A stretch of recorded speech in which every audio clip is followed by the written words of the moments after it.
All right, we are officially recording now. Boom. All right. All right, All right. We're on. we are on. We are ready. We are going. Chapter 2, John Gage's Color and Meaning.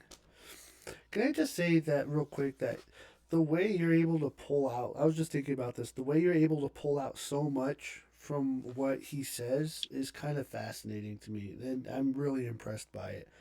So, and I Thank know you. it's just in comparison, I have a more of a tendency to kind of read things at face value. So you're actually helping me like get deeper into this.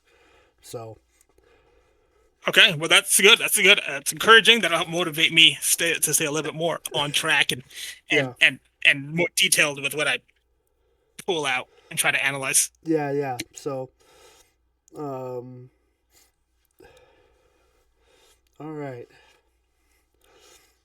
So chapter 2, color and culture. Uh, I have one note that I wrote down for the first paragraph, and let's see. Okay, so I guess the first mentioned they're talking about how they mentioned the naming of colors and how we associate language to a color and that there's a potential that that creates a connection. But the problem is that my first thought was that it's when we go down to that deep, it becomes nature versus nurture, right? So Hmm. suppose if we have the color red and we name the color red blue, right? Would our association to the color to that color change? That's really hard to say, right? And it also made me think of synesthesia and in even auras, right? How people say that they can see auras. Synesthesia, when people hear something, they associate that to a color in their head, even though they're seeing something different. Uh, that's actually kind of a point against my color theory because if I'm assuming that everyone sees and associates these colors similarly, then that would mean that synesthesia should also have a sense of uniformity, but to my knowledge, it doesn't. And I don't know enough people who have synesthesia to be able to compare and contrast because it's kind of rare. And same with auras, right?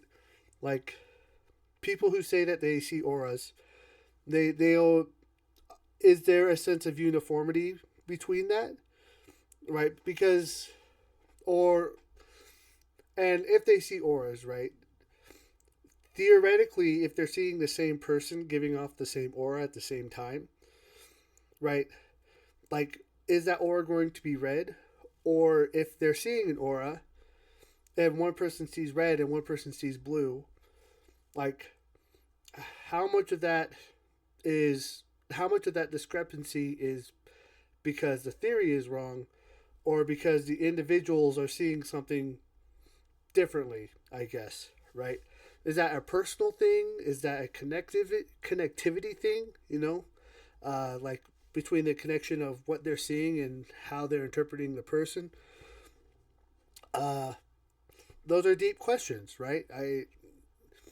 Even if there's a sense of even if we do find the sense of uniformity, right? How much of that would still be nature versus nurture, right? So how many justifications would we have to make to find that uniformity, right? And if I have to create a lot of justifications for it, does that mean that like the more reasons I tack onto a list of why it is, the less credibility it has, right? Hmm. If I have like 6-step program to like, oh, that's why it makes sense. Like it loses meaning. So just something to think about, I guess.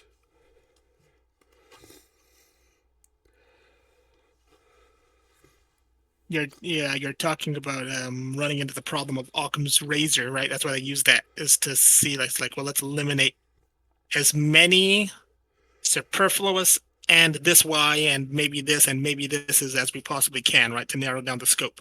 Not necessarily because it's true, but because oftentimes like the simpler your explanation is for something, it's like the saying, if you see hoof prints, think horses, not zebras. It's like, it's not that it's impossible a zebra got out from the zoo, 300 miles away and came and ran underneath your house, but it's more probable it was it was the neighbor's horse that they had in their pen, right? Yeah.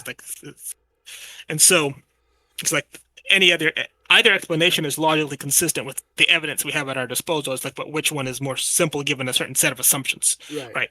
Um, when it comes to something like this color thingy, though, the set of assumptions is far less simple. It's far more complicated than simply our neighbors have a horse and the zebra is 300 miles away, right? Right. Because like Right. you just said, we ran into the nature and nurture problem right here in chapter 2, right? Yeah. Just in chapter 2, we're already there. We're already at um was it society that cultivated, or was it nature? But then of course we understand that anything that is manifest in society that nurture and nature in a certain sense grow out of the same soil, right? And so it's like, at some sense, it's like the culture is because of nature and the conditions there, and there are certain aspects of it that got selected for that were beneficial to some, for whatever reason, or were at least incidental to things that were beneficial to us as a species. Yeah.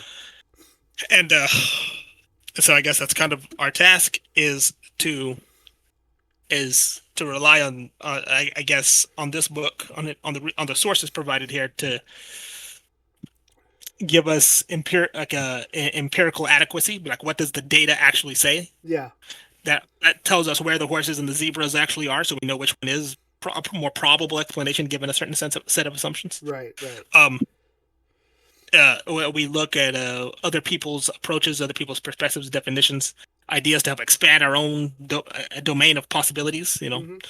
Um, and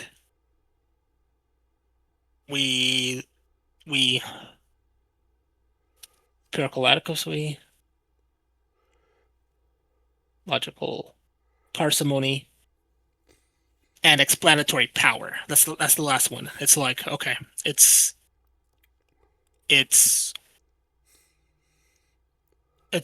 which theory do we have that has the broadest range, right? Yeah. It can explain the most with the least amount with the least amount of unnecessary assumptions. And Right. No, and I think that fits that perfectly, actually. it, So it's going to be a fun adventure trying to yeah. work all of that out. Yeah. And I think if I were to simplify it to like an analogy, I guess what like 2 + 2 = 4, right? The question is, so if somebody asks, okay, why does 2 + 2 = 4, right? Sometimes things are so fundamental that there really isn't a good answer for it, or trying to find that answer is more complicated than actually just knowing the answer.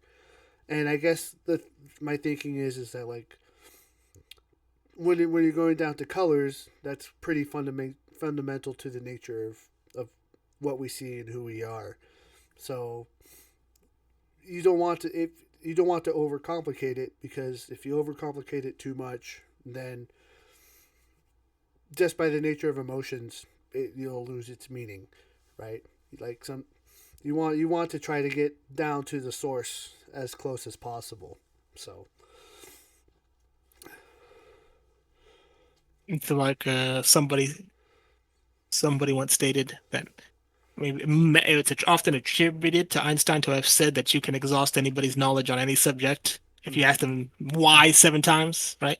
yeah, It's like, why? It's like, why? It's like, why? And then it's just like, just is, right? right, right. And I think,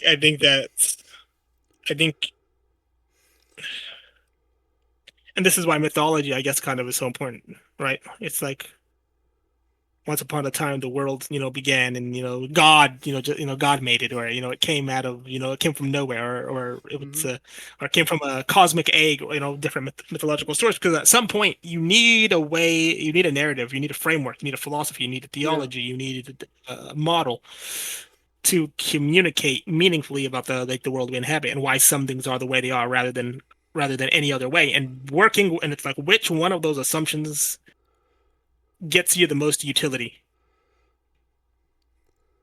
Like, which ones can you get the most use out of? Which ones bring you the most peace of mind? Which ones make you the most money? Which ones get your society off the ground? Which ones, in the case of color theory, right here, like right at the end of the last chapter, or maybe it's the end of this chapter. He talks about the commercial use of colors and how they Mm-hmm. were the first people to catch on, like what you were saying, that sometimes it's easier to know the answer than to know why the answer is the answer. Yeah. And in the case of, I think of a lot of designers, a lot of artists, and a lot of companies who use color psychology, it's easier for them to know that blue calms people down, that green calms people down, that red hypes people up, that Mm-hmm. orange makes people hungry, than for them to like dig down into the deep like, cosmic reasons why. Yeah. That's the case. Even though knowing the deep cosmic reasons why could potentially help them to generate more of those ideas from scratch, it allows them to hypothesize, like when they found Uranus out there, or Neptune, one of those two planets, by triangulating the different gravitational forces, and they said if this then that, if that then this, if this then that, if that then this. Yeah. Therefore, planet here, and I pointed and got it. Well, more or less. It's like that can sometimes happen when you ask the question why long enough. You can be like, if this then that, if this principle then that principle, if this principle then that principle, if this principle, and then you can point into the dark and be like, if I do this, and then you can come up with something truly, yeah, Yeah. truly unpredicted merely by people who are borrowing and who are using, but it's not guaranteed, right? Right. And so it's very expensive with no guarantee of reward. Um, but if we're just having fun, then you know Right. We're the just reward is the friends we make along the way. yeah. Yeah. uh, right. Is there something that caught your eye on the first page? Yeah, I mentioned that in the first stage he recaps a lot of what he ended at, where he began the first chapter in, and that was stating that he sees a lot of obstacles to people seeing colors holistically, and part of it is all these debates with the scientists and the artists and the psychologists, and them all kind of specializing in their own fields, Yeah. and and biologists being like, "Oh, well, it's all biology," and the artists just being like, "Oh, it's just whatever," and then the and then the phenomenologists just being like, the only thing that matters about color is the way we experience it. The actual numerical, scientific, biological aspect is completely irrelevant. It's like, this is yellow, you see yellow, the way that affects you with all that matters, and the science beneath it's, who cares about that? Right. Yeah. So they're all, at each other's throats, and he's like, uh and his concern here is that he wants to pick the best of all of those worlds as he goes through this Hmm. work. The patients with normal color vision able to perform verbal tasks, naming the color. This is the part you've already picked out, which was for example, this goes back to like the Kiki Booba effect, right? It's like when somebody says Kiki, no matter what culture they're in, they associate it far more frequently with something sharp and pointy. Mm-hmm. When somebody says booba, right, they associate it and almost cross culturally to something, more round. Yeah. And you just said, right, and you were just like, what if the label we give to red was called blue, right? Right now that sound, the blue, the boo, the booba, kind of that thing, and like deep primordial. It's like what? Like how like how many different variables could that change throughout the course of human history? Just that little switching of the Yeah. terms, right? Is that accidental? Is that cultural? Is that accidental? Is that associated with somebody's name or a plant that would happen to be blue, or a bird that happened to be, or some like what's going on? Like where's the story? Right. And even if the story makes sense, right? Suppose in one culture they saw a flower that was blue, and that's where the name came from. And then in another culture they saw a bird that was blue, right? and it came from that culture. And then the culture with the bird, the blue bird, the letter started with a K, and the culture with the flower started with the B. Right there, you have the Kiki Booba already kind of in motion, right? Right. Accidentally, and it's like, well, what kind of effects could that have on? Like, how deep does that go into penetrating into the psychology of color? And that's it's like nature, nurture, right? And Yeah. that's what you've already Yeah. pointed out. You know, um, Yeah. color usage, purple. And when you get that deep, you That, can't really separate it either. So, no, anyway, continue. Sorry. no, you're right. It becomes a soup. But that's it. That's all I have on this very first setting. The next one we have outlined is color usage and color systems. Hmm. What have you got? What have you got on that one?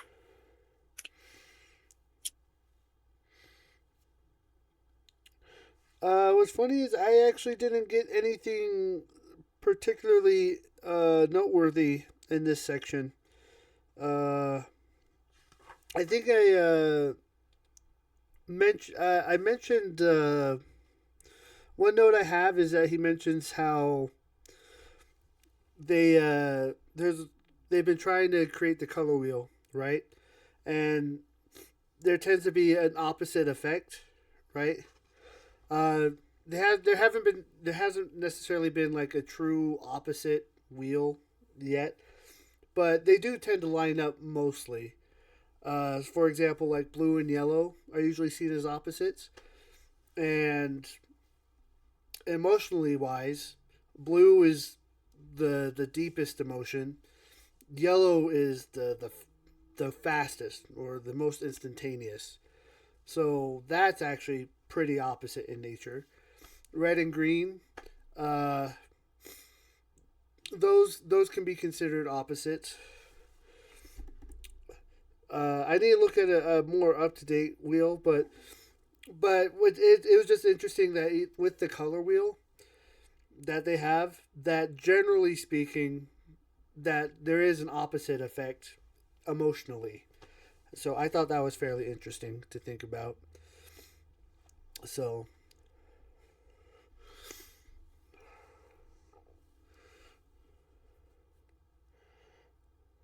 Same. I thought that was interesting, and I thought it was interesting, and perhaps I read it wrong, but what I got out of part of that passage there is that both that there are some societies, some instances, some places in which both opposite colors are referred to as one with one label. Correct? Like there's some places in which red and green are given the same label, and then blue and yellow. Is that what I read?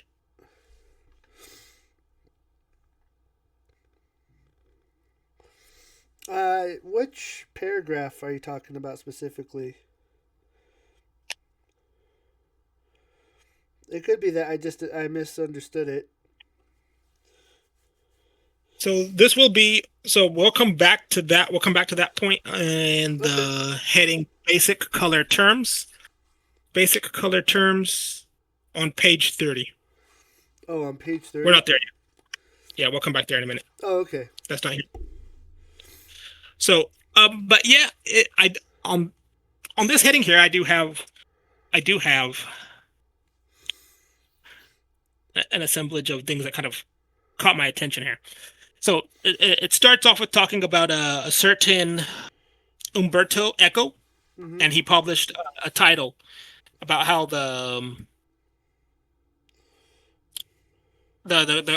he published the title about, I guess, emphasizing the nurture over the nature in terms of the way we interact with and understand colors. Yeah.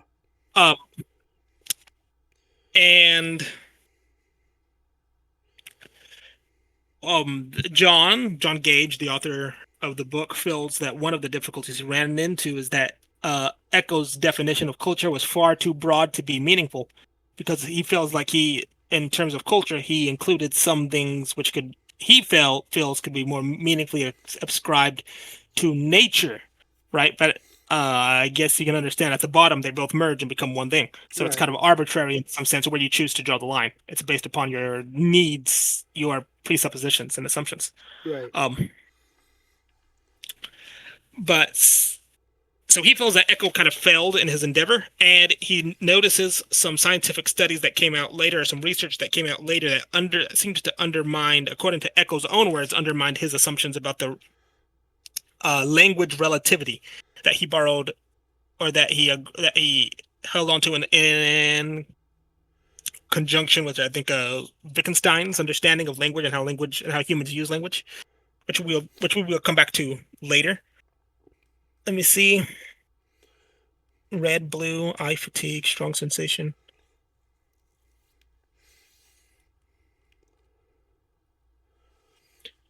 So, so okay. So here's what's going on in this passage, to the best of my understanding. Um, Echo. One of the problems with his understanding of what John Gage feels that one of the troubles he had in his theory on his understanding of how humans understand colors is the lack of any explicit code or explanation of colors in virtually any language or any society up to that point. He was telling Echo, he was like, if you're correct and our understanding of what colors are formed primarily through word magic, right? Mind magic, spells, right? If spells is what formulates our understanding of these things, then why don't we actually have a grimoire, so to speak, like a grimoire, like a spell, like a library of just like a system, like a magical system that explains to us like how these colors are supposed to be understood and what the symbology behind them actually is. Yeah. John Gage is like, the way we actually understand what colors mean to us humans is by how we actually use them. And yes, we understand, and part of the way we actually use them is through language. He's like, but language is more a manifestation of how we use them, just like art is a manifestation of how we use colors. It's like they both seem to be symptoms of some deeper underlying principle rather than just language and culture. And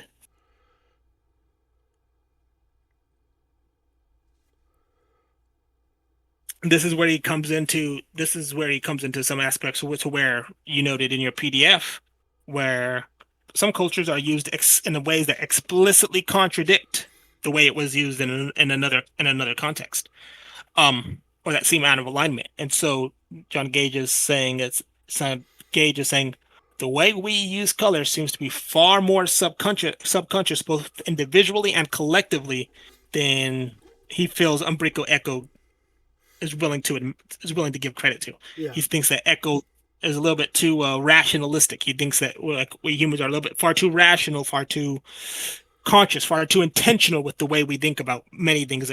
First and foremost, color. Yeah.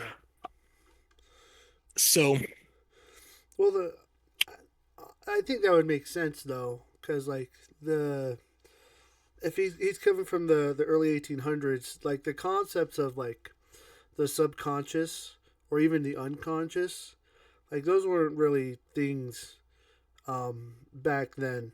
Or like Sigmund Freud, the father of psychology, he was, oh, that was like the late 1800s, I believe, I think. yeah. So Yep. Echo was before that time. So uh, that having that kind of concept of colors at that time would probably be the only way to consider it, just because no one would know. No one had given thought that like things could affect us without actually us realizing it, right? Yeah. So Yeah.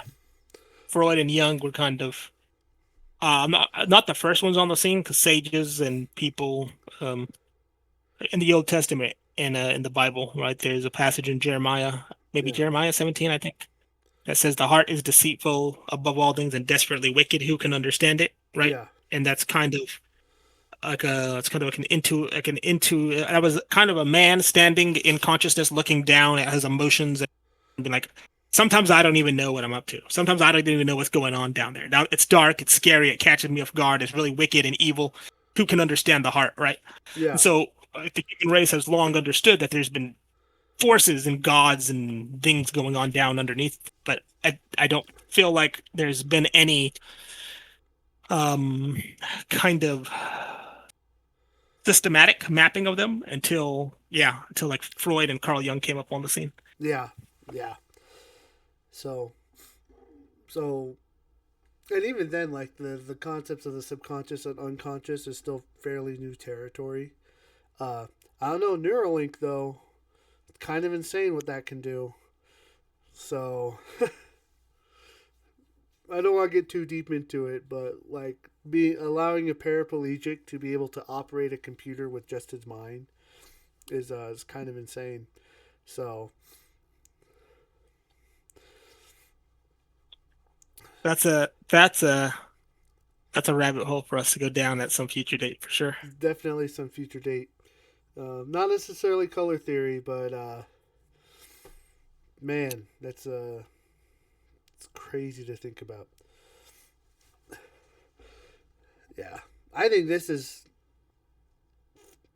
I don't think this is new territory, but it's more like the color theory is new territory, but it's more like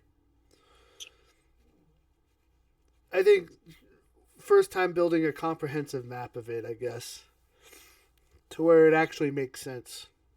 You know, it's not like arbitrary nonsense, I guess.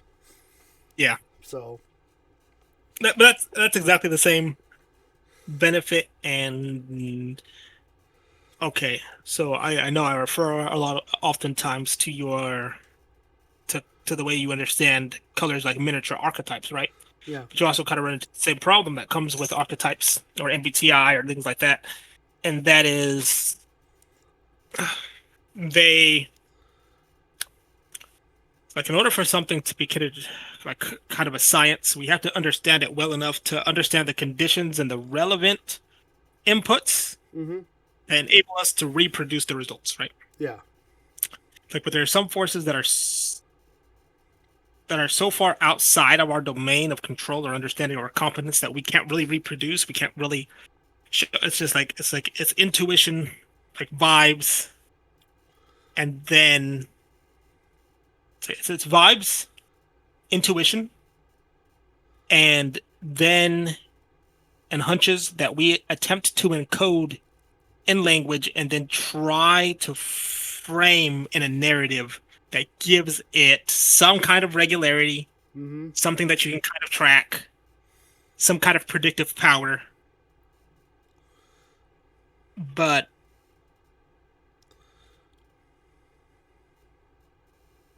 because we don't know and we can't interact with all of the relevant variables, all the inputs, it's like it will never, might never be a science, right? And that's okay. Yeah. It's like, but it's not okay to people who mistakenly believe that science is the only game in town. And what most of them don't even realize is that virtually no scientist has ever discovered anything through the use of the scientific method, right? It was they had inspirations, they had dreams, like they had visions, they had Yeah. thought experiments. They just had random like flashes of insights. Like the best scientists, the best the people who've had the deep insights. Like sometimes they would be they use the scientific method not to do science, um, but to communicate science, right? Mm-hmm. It's like because that's the language we humans understand is logic, right? Yeah. And labels and things put in distinct categories that don't actually exist in the cosmos, but they exist insofar as we operate within a framework to use them. And so your color system runs into that exact same problem since it's deeper potentially even than a lot of the archetypes that Carl Jung talks about. Mm-hmm. It runs to even more of that problem, right? It's like you have the mother and the father archetypes, right? And those are more distinct, right? It's easier for us to grapple with those. It's Yeah. not there; those aren't as old as whatever it is that has us mapping onto things like red and blue. Yeah. It's like, and because those are so much older, right? They're so much broader. They can have to encompass a much the sweep across a much broader. They're like I call them miniature archetypes, but to be completely honest, they might be super archetypes, right? They might not even be, and I'm just using archetypes because I can't think of a better. I'm No. kind of, Yeah. That makes sense. That makes sense. I guess a super archetype I can see work. I guess to have a super archetype, you have to, I guess, what would be a mini archetype, right? So, but a cosmic archetype, Meta archetype. I don't know. a magic I archetype. don't. Yeah, but You but get yeah, it. I see. I'm sorry. Go ahead. I was about to make a joke. I was going to say you get to create a whole new word. Congratulations. Yeah. I got it. But but he does but John Gage he brings up some of those factors. He's like, hey, he was like, if it was about language, if language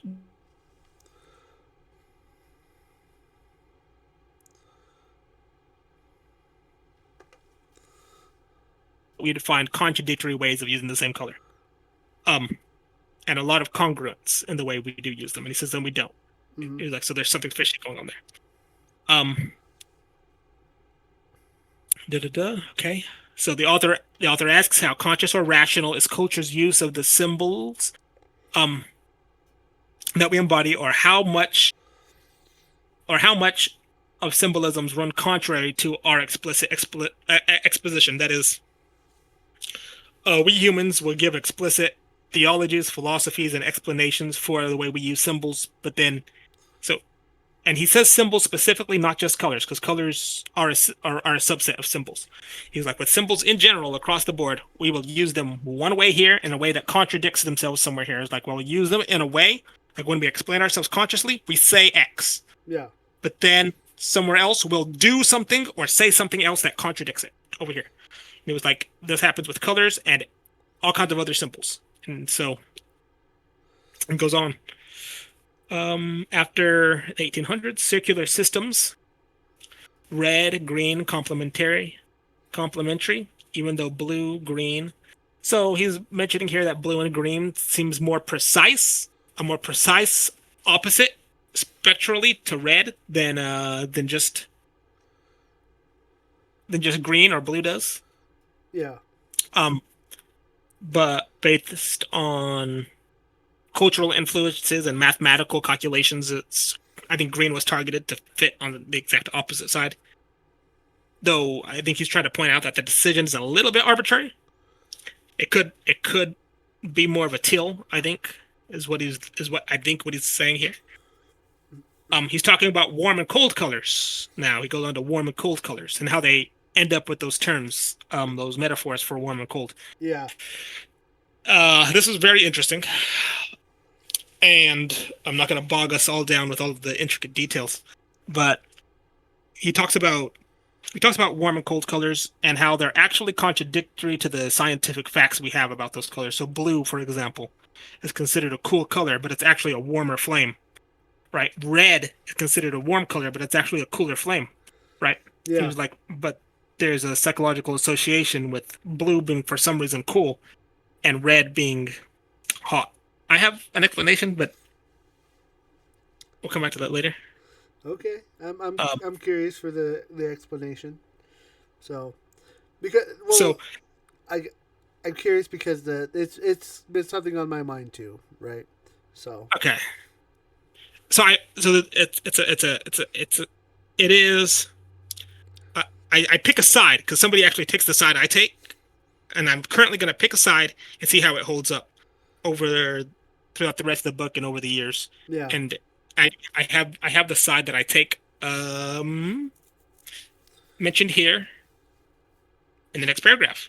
So let's see. Okay. So he talks about the polarities. He talks about the polarities of warm and cold colors, despite the fact that that scientifically scientifically the actual flames, their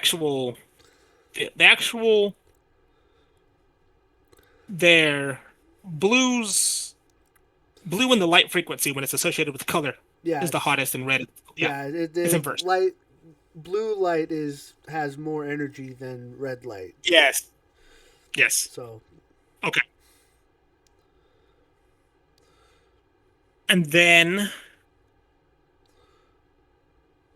And so he now contrasts the bottom up or the top down approaches that people can have in understanding colors. He was like, there are some people who say that the way we humans understand colors is first by the way we encounter them through nature and evolution and Mm-hmm. society, and then we come up with our more abstract understandings, of them, or principles or laws, and then somebody else says no, colors are a certain way, they abide by certain principles or whatever first, and then those are imposed down upon the way we interact with them.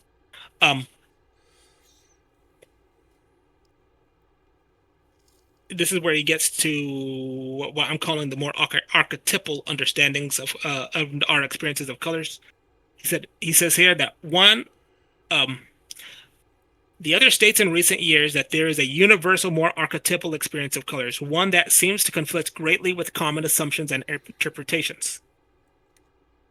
And this is one I just often back. He says, we anchor our experience of colors to things we experienced most prominently as being that color in nature, right? So, for example, we associate things like yellow with being sunlight Mm-hmm. or sunny or bright, right?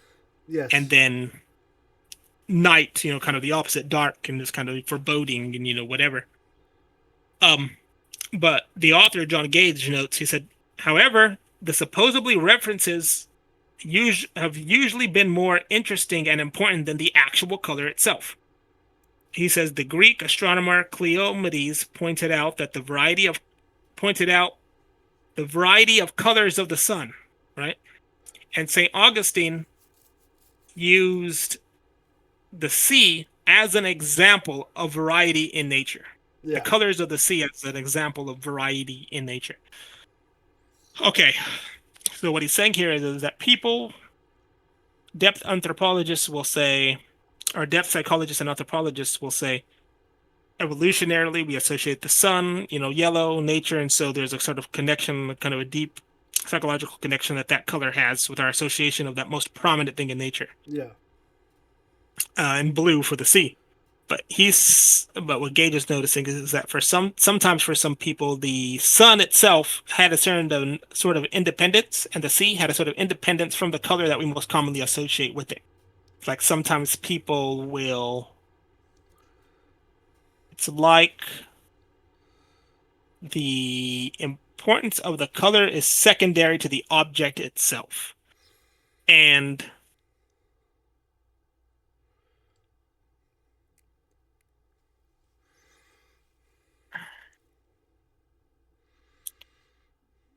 and this is him going back to the language, to the culture aspect again. This is kind of going back to the nature and nurture thing again. Yeah. So he's noticing some people in culture, some people in societies who are like some people in literature who say, look at the sun, and how the sun here is, let's see, Cleomedes, he said Cleomedes pointed out the variety of colors in the sun, now whitish or pallid, now red like ochre or blood, now golden, or even a greenish yellow, and only sometimes the color of fire. Right? And this quote is from Celestia the Second, Celestia 2. Mm-hmm. Then he quotes Saint Augustine of Hippo, where he says, But he even made the various colors of the sea green or purple or blue, all of which may still be readily seen in the Mediterranean, yeah. one of the touchstones of variety in nature. City of God, chapter 12. Yeah. Yeah. I'm seeing that. So I guess.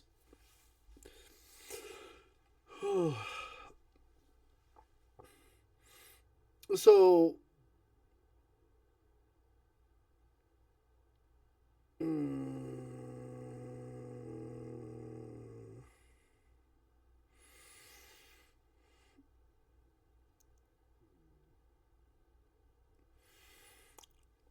I guess what I'm thinking on is that it kind of goes back to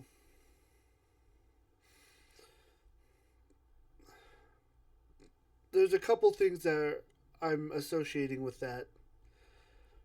There's the environmental, where is the dress black and blue or white and gold, right? How you are raised and in your environment is going to potentially shift how a color looks. But there's also the secondary aspect of it as well, where you kind of pay attention to it's more psychological. You pay attention to the things that you are focusing on. Does that make sense? Yep. So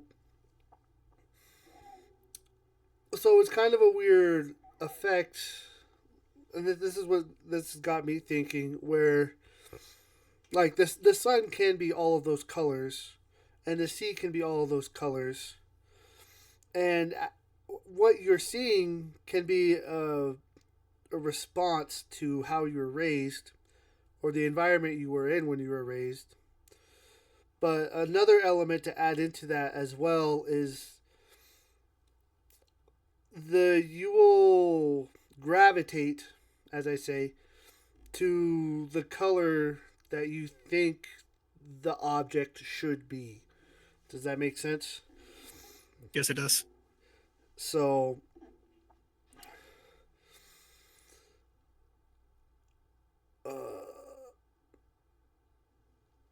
I guess, where am I going with that? Where am I going with that?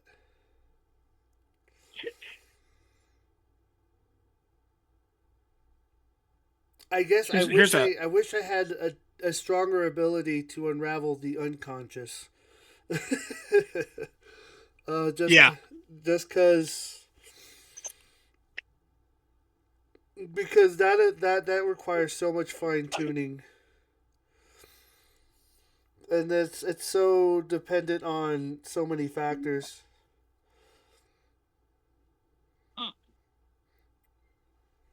Hmm. Here's and again, this is my preferred approach is to oftentimes things like this to kind of like pick a camp, right? Yeah. That feels most logical to me based on the assumptions I have at the data I have at the time, and then Mm-hmm. just see how it holds in time.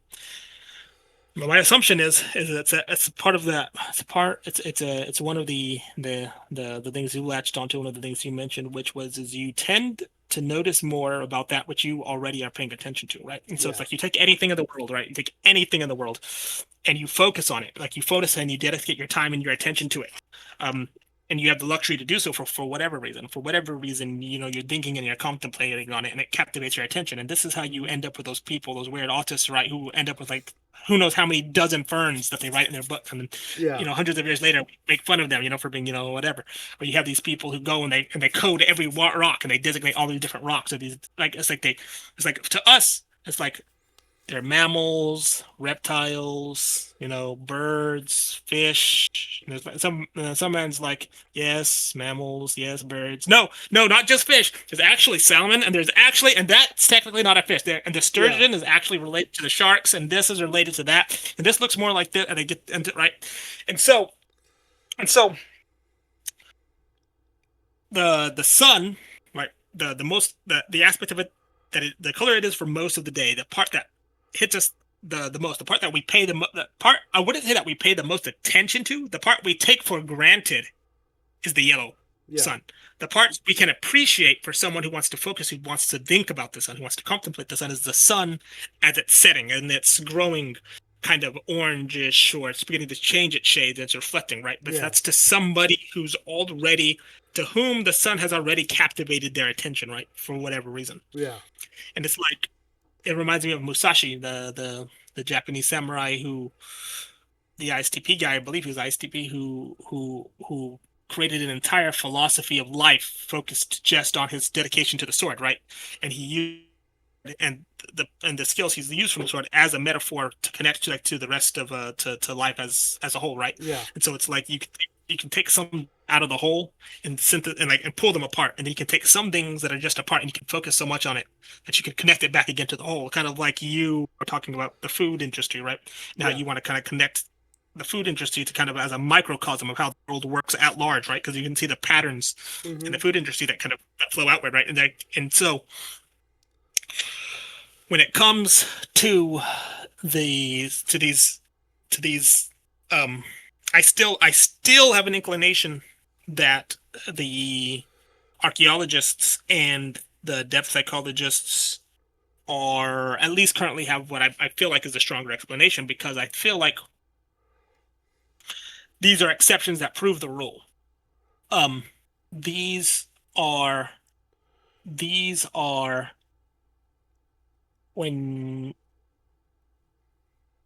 when you have the luxury, when you have the time to think about what the sea is doing, you get to notice its variety. But when you're not thinking about it, it's just one thing. Yeah.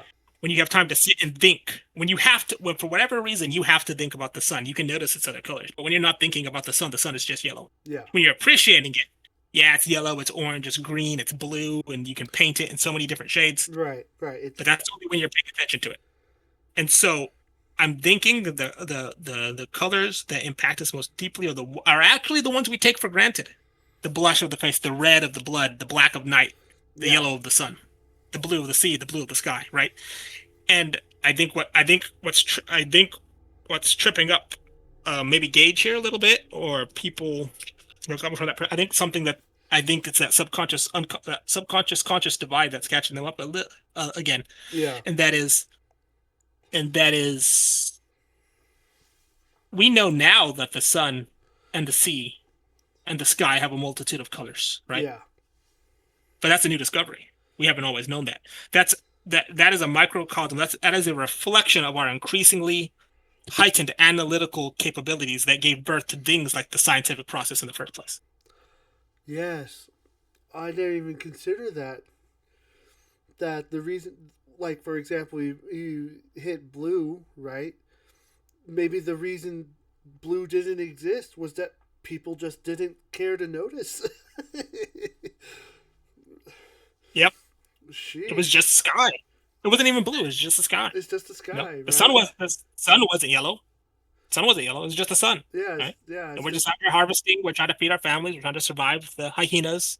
You know, it's like just who cares it's just the about? being. It's just the thing that does its thing, right? Yeah, it's just the thing. It's just the thing that does its thing. Yeah. But that's also fascinating how we view that. If that is the case, it's also fascinating how we view color today compared to in the past, right? Because like today we see everything potentially having a color, right? Like no, all things have a color if we take a moment to notice it.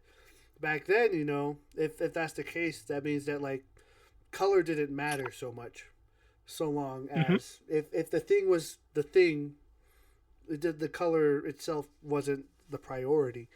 So, mm, And he gets into that, right? He gets into that in disdain, the subject, the heading disdain for colors, where he talks about societies and people who, and times in history, to yeah, where people were like, it doesn't matter, the thing's the thing, right? That kind yeah, of mindset. Yeah, the thing's the thing. The thing is thinking, and that goes back to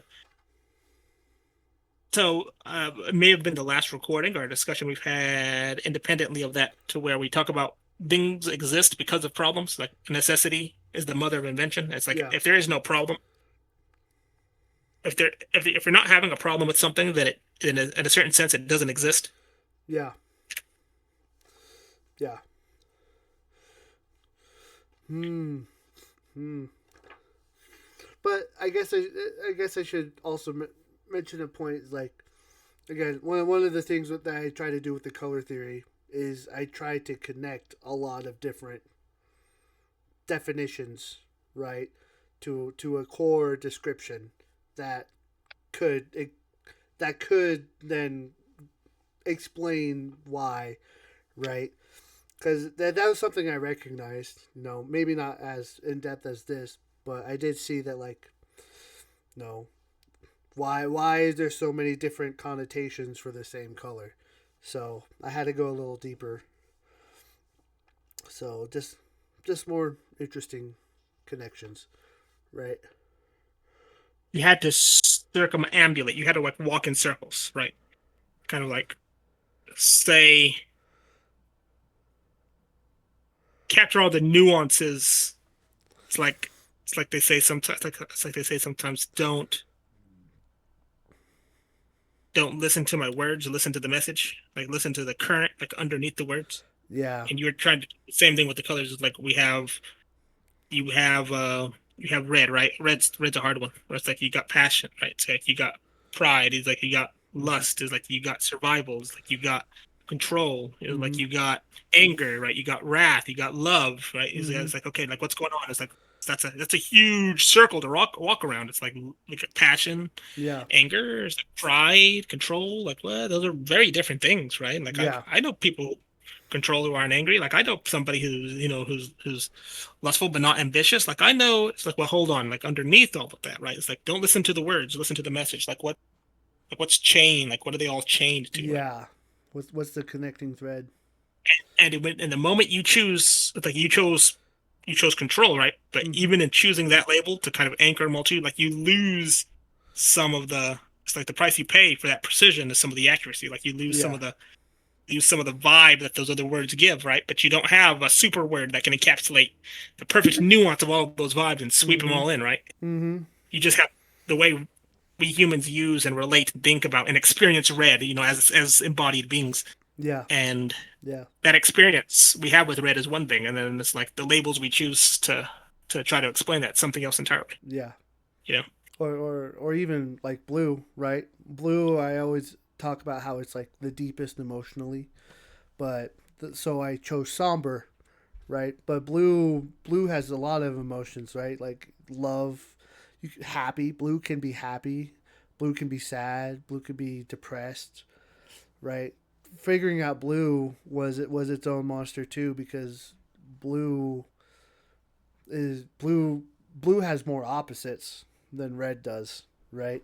Mm. So that was a finding blue was a kind of a trick of its own. And even then, I don't have a good word for it. I chose somber because somber was like the closest I could get to it, right? No, just slow, melodramatic. The melodramatic doesn't quite fit, but uh, whatever blue is deeper than somber. There's just not a word for me to describe it, so I had to pick that. Yeah. So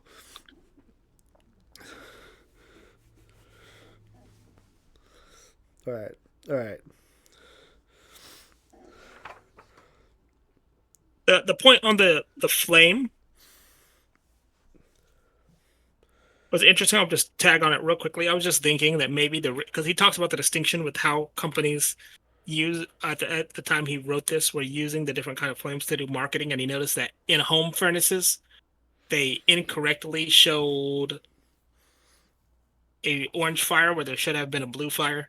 But then in the conventional, like in the oven, like when they were advertising or showing pictures of ovens, they showed they showed the images with the scientifically correct manifestation of what the flame would look like in that setting. Mm-hmm. And and he doesn't give an explanation, but I'm going to come up with one might be entirely inaccurate.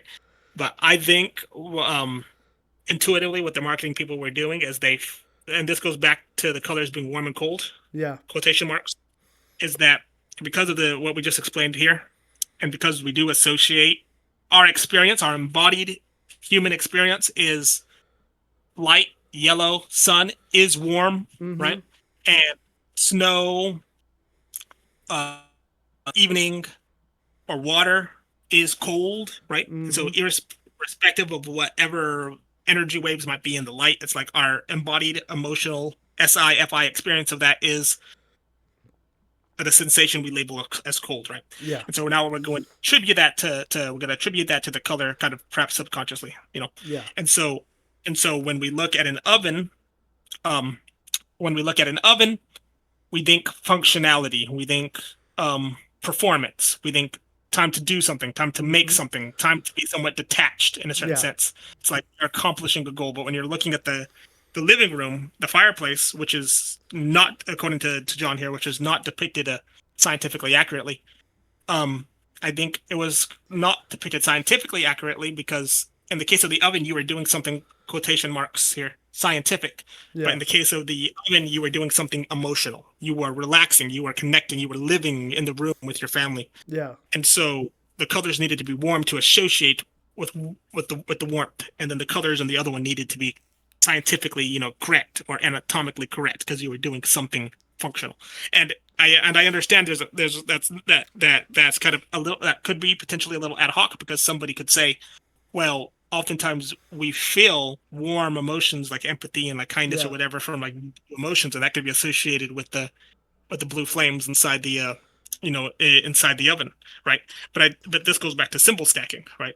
Which is what we do, which is how we read colors, which is how we read language, which is how we do anything. Mm-hmm. How we understand anything is we stack the symbols, and it's like, okay, you have blue, you have scientifically accurate depiction, you have Yeah. oven, company, advertising, you have juxtaposition with them advertising orange flame, living environment, whatever. And so context cues, I feel, make one explanation more plausible Yeah. than the other. But I do know I'm going out on a limb there, so it might not be. Honestly, you're not doing bad with like creating the like you're touching on a broader like and broader spectrum of behavioral science. And color theory is a part of that, right? Because when you touch into marketing and how companies are trying to market colors, that's more into behavioral science, and how they're trying to influence us. So yeah, there is a spectrum.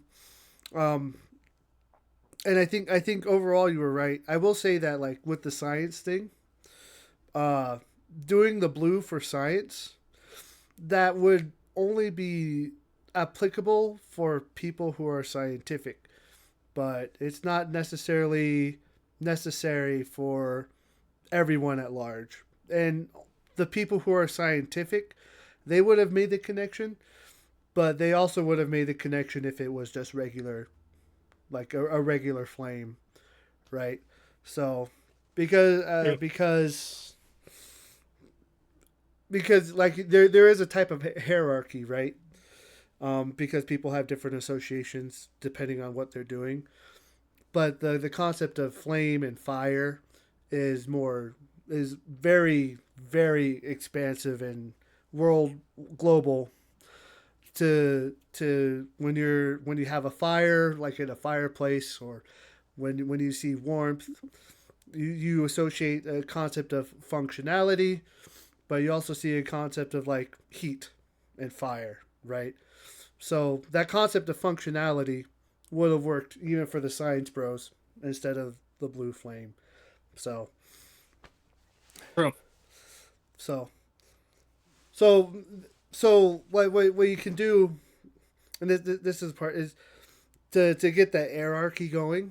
You want to try to find the global concept of what everyone thinks, and then you start narrowing it down to like, okay, what would this group associate with this? What would this group associate with this? And then you start getting into the more fine tuning. So I like that.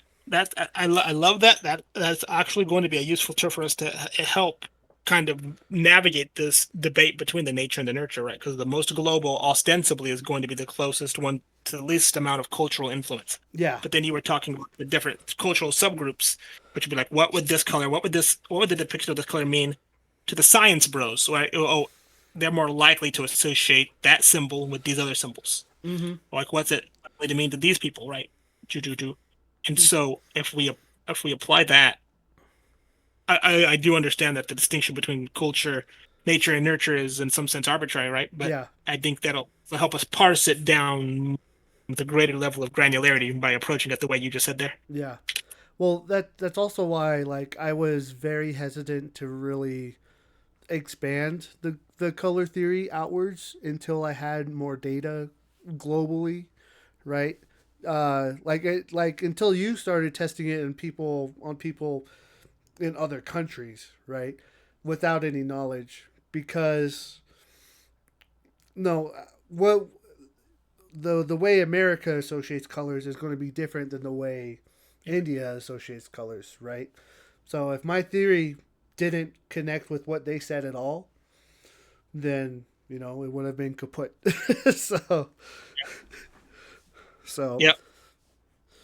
yeah, but so far it's been working its magic. So somehow, Wow. Still have a long ways to go, but I'm looking forward to it. yeah, yeah. All right. All right. So, all right, let's speed run a little bit. Yeah, Okay, yeah, let's yeah. see. Speed run. It's 8:30, I guess. All right. The spectrum and the natural world. That's the next subheading. Spectrum and the natural. Yes. What have you got for that one? For that subheading? I wrote one note here.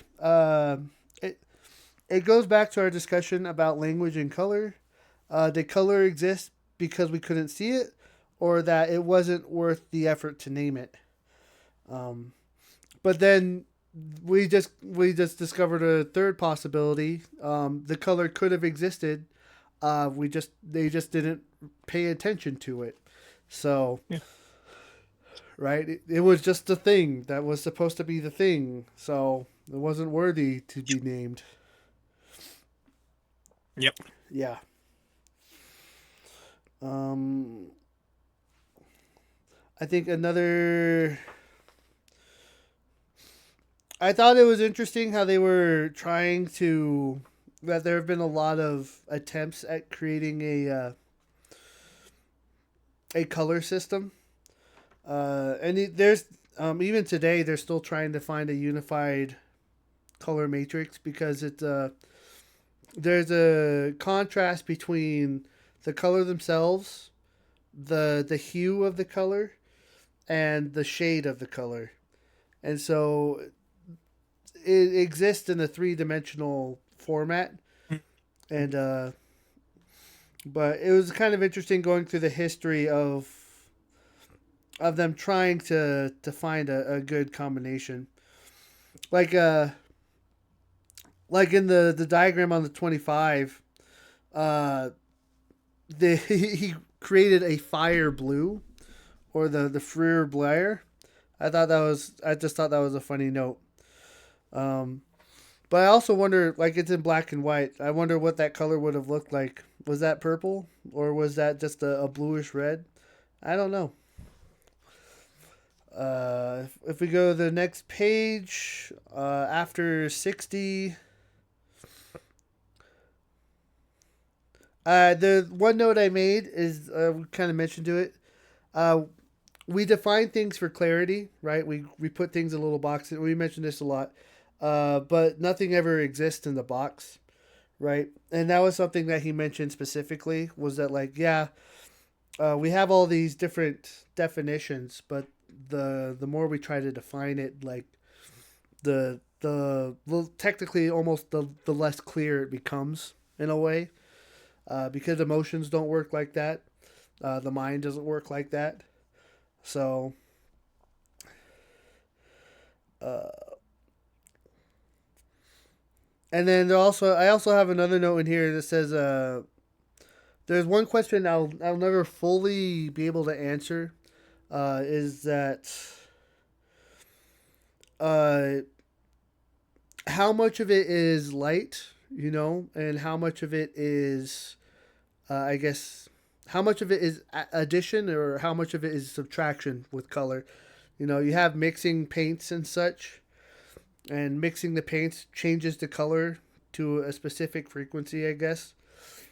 Um, like I'm assuming that light definitely will be in there at some level, but I guess the question is, I don't know precisely. I'll never know, like, the exact percentage of how much light is affecting it, right? So, and how much it all connects together through that way. Um,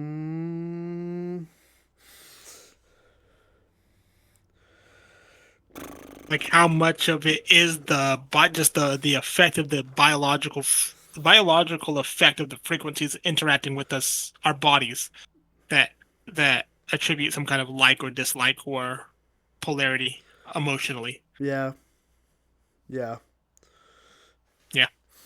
yeah. So I mean, like, no, assuming we have sound frequencies, right, and that affects us. You know, louder sounds, higher pitches, lower sounds, lower pitches.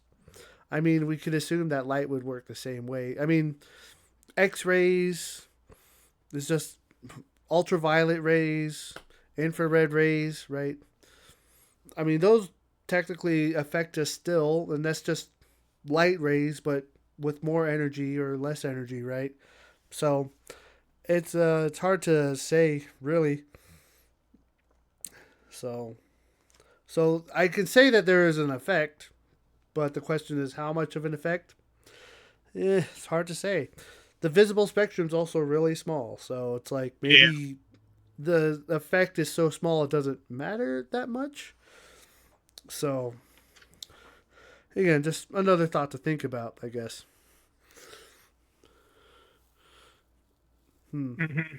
It's like how we react to certain smells that we don't know we smell. It's like how we react to certain body languages and Mm-hmm. micro expressions that we don't even know we react to. Yes. It's like the supercomputers of our subconscious reacts to, I think, 98, 99% of the world around us in a way that we consciously do not process. Mm-hmm. It's just Mm-hmm. automatic. And your question is, it's like how much of that, just like the smells that make us feel anxiety or fear or calm, it's like Yes. how much of the it's like how much of the micro expressions, it's like how much of whatever you're breathing in the air that affects, your mood or your temperament or your health. It's how much of that is in not only the light that we see that we don't consciously process, but then even like the 80% of light that we can't actually, you know, and it's like, I don't know, that's a good question, right? Right. It's like the known unknowns and the unknown unknown. Yeah. Yeah, Yeah. yeah, I love it. I love it. So just there's always more to think about, I guess. But I guess being okay with not being able to, because so much of it exists in the unconscious, not being just being okay with not being able to answer all of it, I guess. Just hmm recognizing it just is what it is. So, and because this and here's being a TI user, I suppose this is probably more frustrating for me than it is for you. But it's like because because things only exist when we have a problem to solve. Things don't exist. It's like when everything's working well, when there's no reason to be curious about it because you understand it, doesn't pique your interest. It's like you don't have to take the car apart because it's running just fine. It's like the thing is doing the thing, right? And mm-hmm. there's no reason externally or internally. Like there's no external problem or problem with the environment or internal problem with you just having an insatiable thirst to know or take it apart. It's like without Yeah, some kind of dilemma, um, things don't exist. There's just the universe. There's just the world, right? yeah. As one great cosmic machine, all the gears interlacing us in it, just the universe just universing, the nature just naturing. The nature just naturing. And nature just naturing, yeah. And so and so what that means is that as you delve deep into the realms of like the unconscious or to these unknown unknowns, and you come up with narratives and frameworks and philosophies to explain the reasons why. In a sense, that the only ones that are going to gain traction, the ones that are going to be the truest, as far as we humans are capable of identifying truth. This goes back to this is going to go back to American pragmatism, the pragmatic theory of truth, right? mm-hmm. Which is truth is defined by what works. Like it's like in a sense that's true as far as we humans are concerned. It's like because the only way we can distinguish some crazy abstract theory off into the nether from something that's actually true is by how well it solves those problems. Basically, because distinctions only exist because of quote unquote problems, and I put problems in quotation marks to Yeah, kind of make it nebulous. It's like so if your theory solves the problem, then as many problems as your theory solves is as true as your theory is, right? right. And so like we could talk about things deep in the subconscious or things in the nebulous or things that's in the psyche, things about the universe that might be true in like Aristotle's correspondence theory of truth way, like it's true, like it could be exactly spot on. It could like the reason we associate certain emotional things with the colors the way we do could be exactly for the reasons that you described. But if nobody ever solves a problem that they have with that understanding, it's like it is never. It might be true Yeah.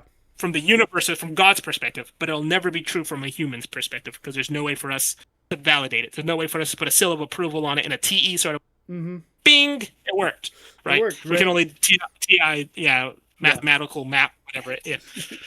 So, Well, okay. I guess a simple way to put going back to 2 + 2 = 4, right? Knowing 2 + 2 = 4 is fine, but knowing why 2 + 2 = 4, you don't gain any value from knowing more, right? Yep. Like sometimes you just have to accept that 2 + 2 = 4, and you're going to put more. You're going to lose more by trying to figure that out. So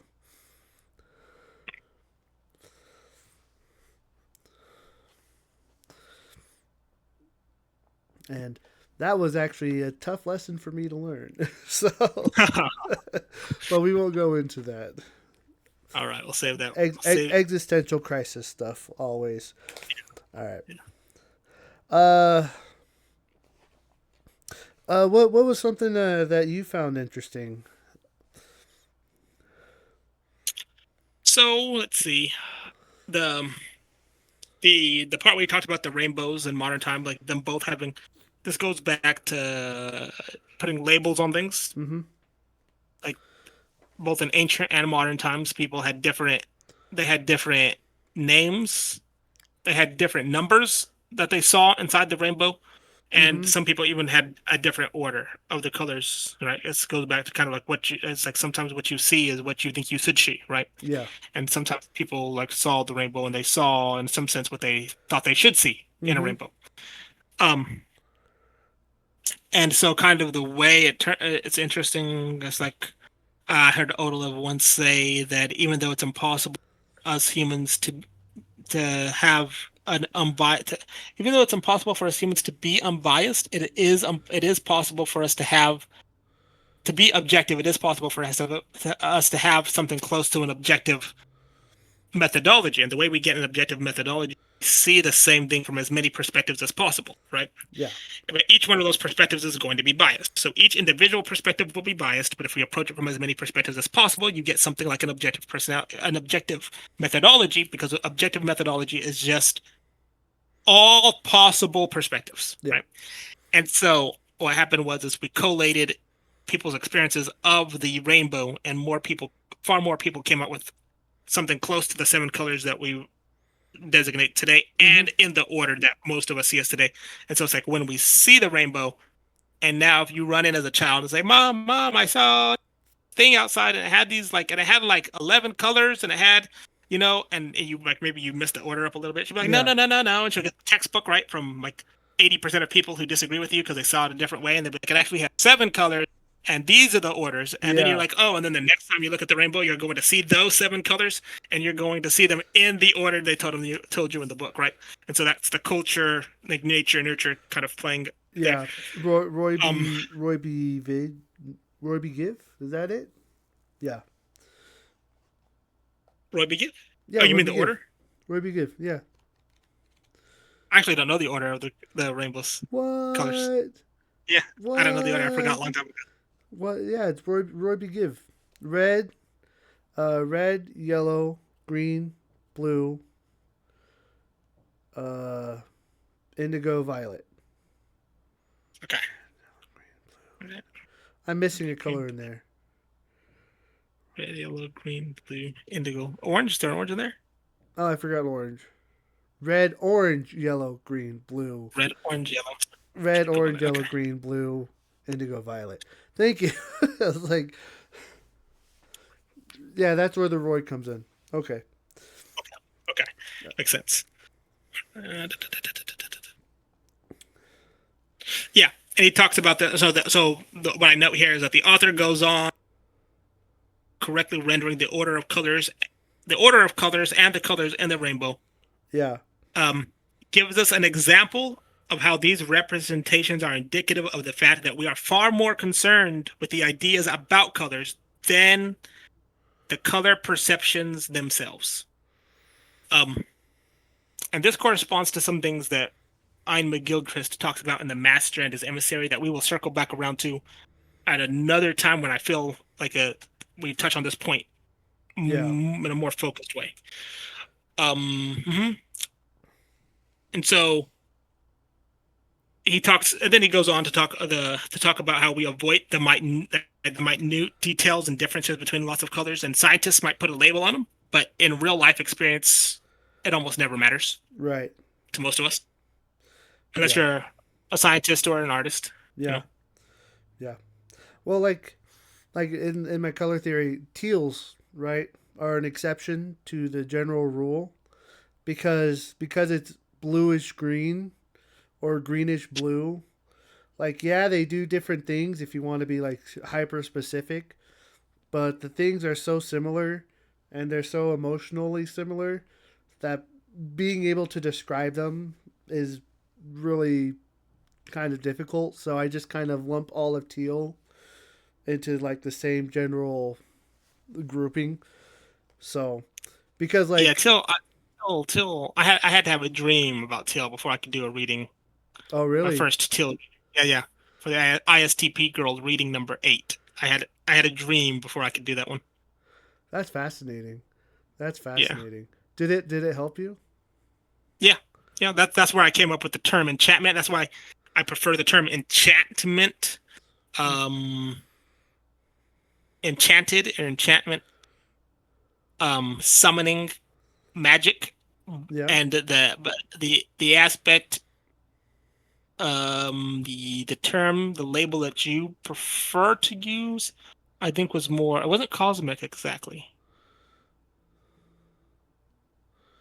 We had a discussion on it when we did the reading for Zian on her on that image I did a reading on that had the woman with the dark tail with the fiery hair. Oh yeah. Yeah. Yeah. I remember having the conversation. I don't remember much of the specifics. So I'd have to look back onto it. But yeah, I remember us having the conversation about how just magic metaphors are fine, right? It's just it's not universal. It's not global, Yep, right? it's It's not. not Oh, global. yep, that's right. Yep, Only people interested in magic will find meaning in magic. that Uh, term magic. yeah. Yep, So if you want to be safer, use space metaphors go or go cosmic up. metaphors. Yeah, because that's Yeah, just more global. So, but I get yeah, I she did have teal in that. So usually teal I usually put together as like a oh uh it's a very a calming sense of flight. yeah. If I were to sum it up, you're just kind of vibing next to an ocean, or you're just kind of gliding in the air. That's what happened in my dream. Okay, as I flew to the location where the till trees were, and they were Mm, magical divine trees, right? And so yeah, I walked into a clearing, right, and then I flew. It was a very calm. It was like I felt like I was summoned to yeah, some like divine appointment. And then I land in the clearing of these deep, dark teal trees, and they were distinctively teal, right? And then yeah, I land in the circle of the teal trees, and I wake up, right? yeah. And then that was the dream. Oh, we're that's interesting. I'm reading too deep into it, but we're on video, so Okay, focus. yep, back, back, Back. N-I less N-E. Okay, keep moving. So at the end of the last heading, Yeah. the end of the last spectrum of the astral world, last thing I note here is they talk about back in the older days where some colors kind of blurred, like purples was seen as a subcategory of blue, Yeah.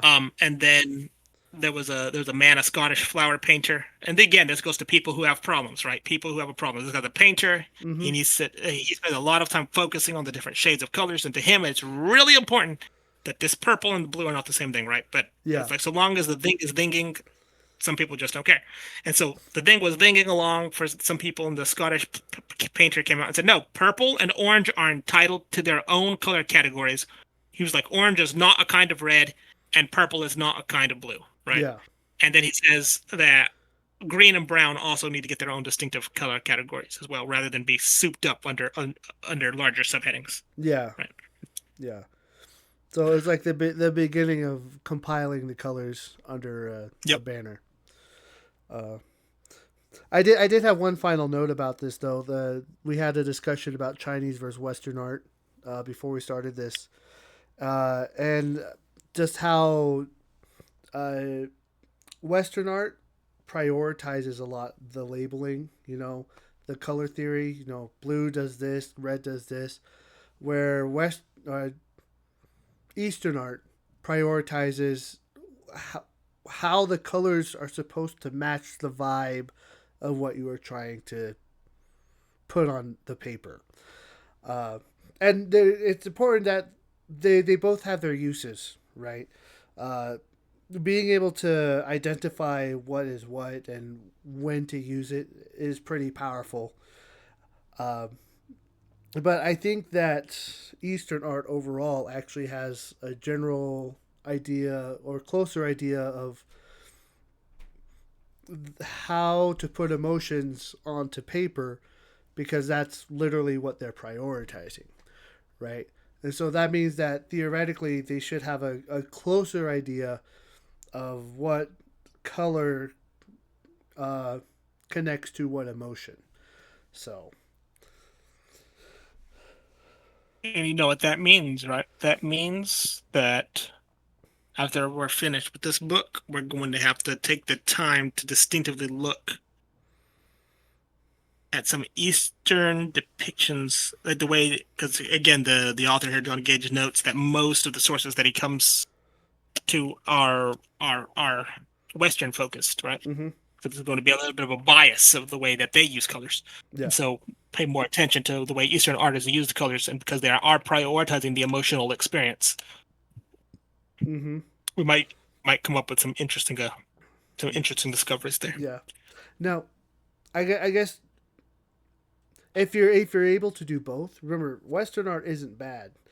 Western art Western art is better at intentionally breaking the system because it's already kind of broken.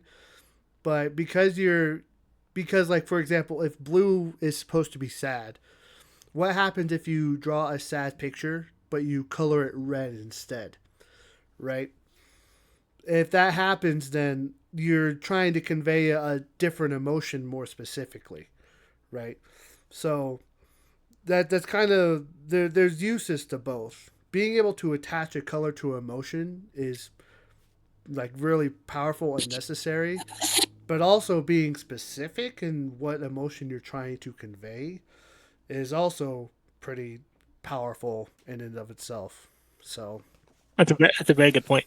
That's a very very good point, and I yeah. think it resonates with my experience of what they are doing and how they're doing it. It's like um one of them is more harmonious in terms of already it kind of it fits our expectations. Like we look at the Eastern piece of art, for Mm-hmm. example, and some parts of it says, yes, that's right. This is more homely, more kind of an SI sort of Yeah. experience of a kind of a comfortable kind of experience of our emotional state. Yeah. The other is if I used SI to describe this one, I kind of have to use SE to describe the second one.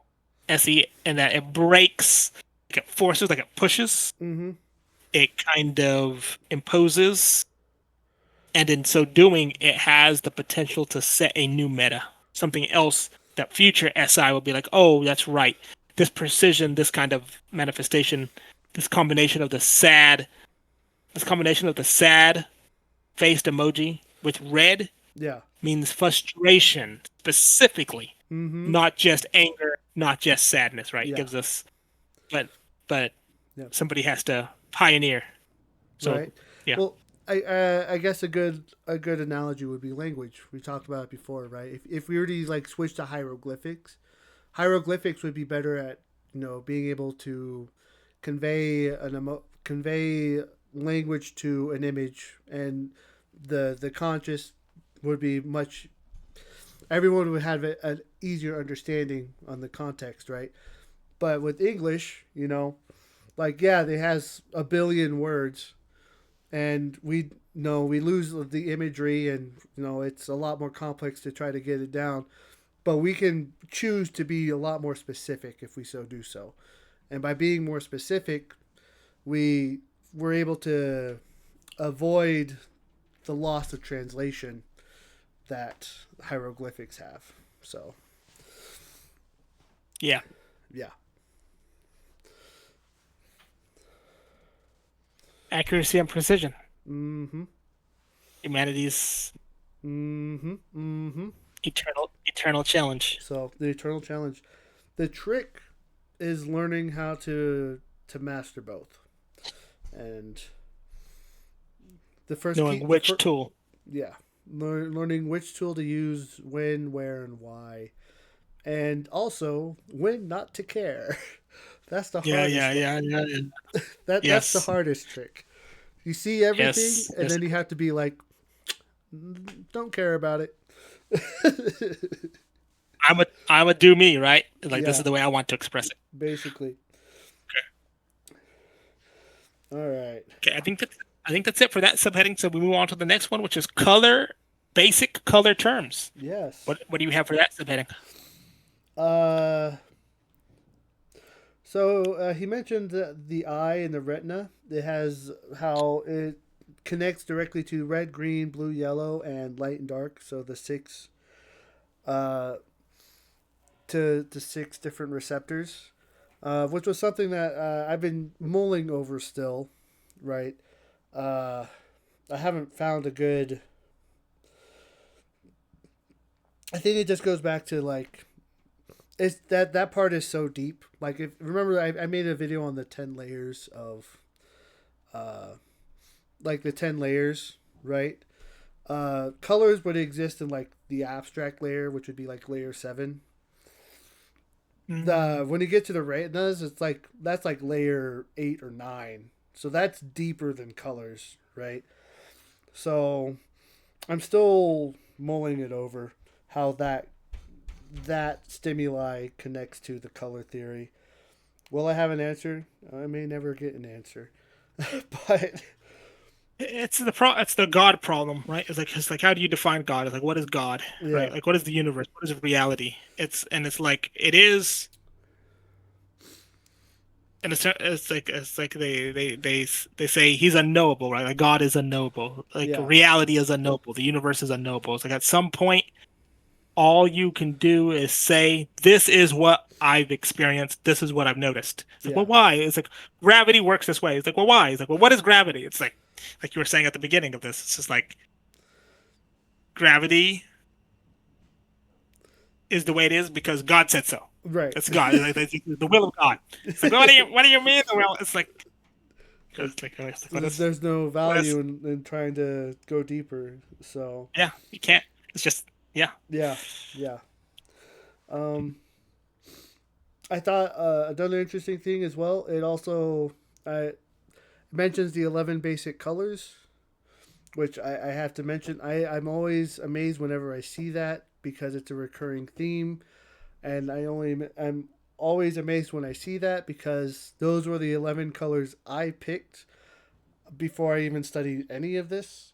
So Ah yeah, ah. like I didn't do any of this research and then be like, oh okay, these are the colors I'm going to pick. No, I picked the 11 colors because they made the most sense.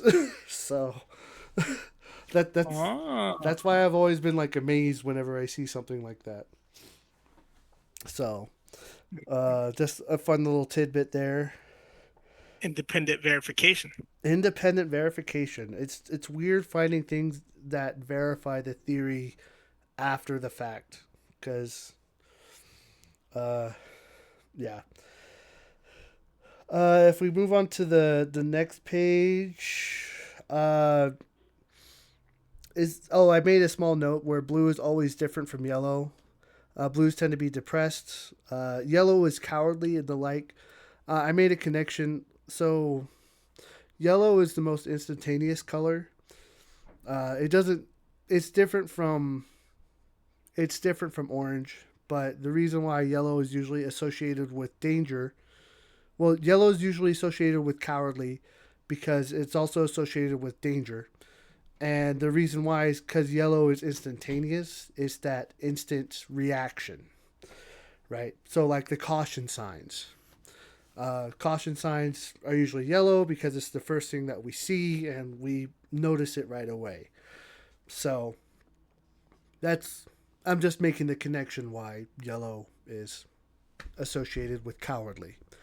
So, which isn't always the case, but I'm saying why here.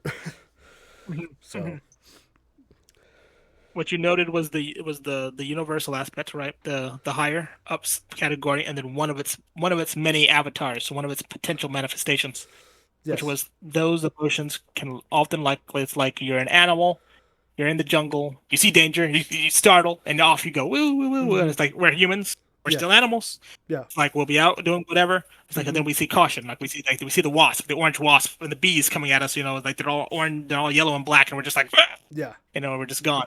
And it's like, and then somebody's like, well, why didn't you stay loyal to you? Like, why didn't you help? Whatever. Like, it's like it was a reaction. It's like it Yeah. wasn't. It was survival. It was instinct. It wasn't. Right. Wasn't planned. I wasn't trying to be cowardly. Yeah. Nope. And they basically got it there. Uh, let's see what.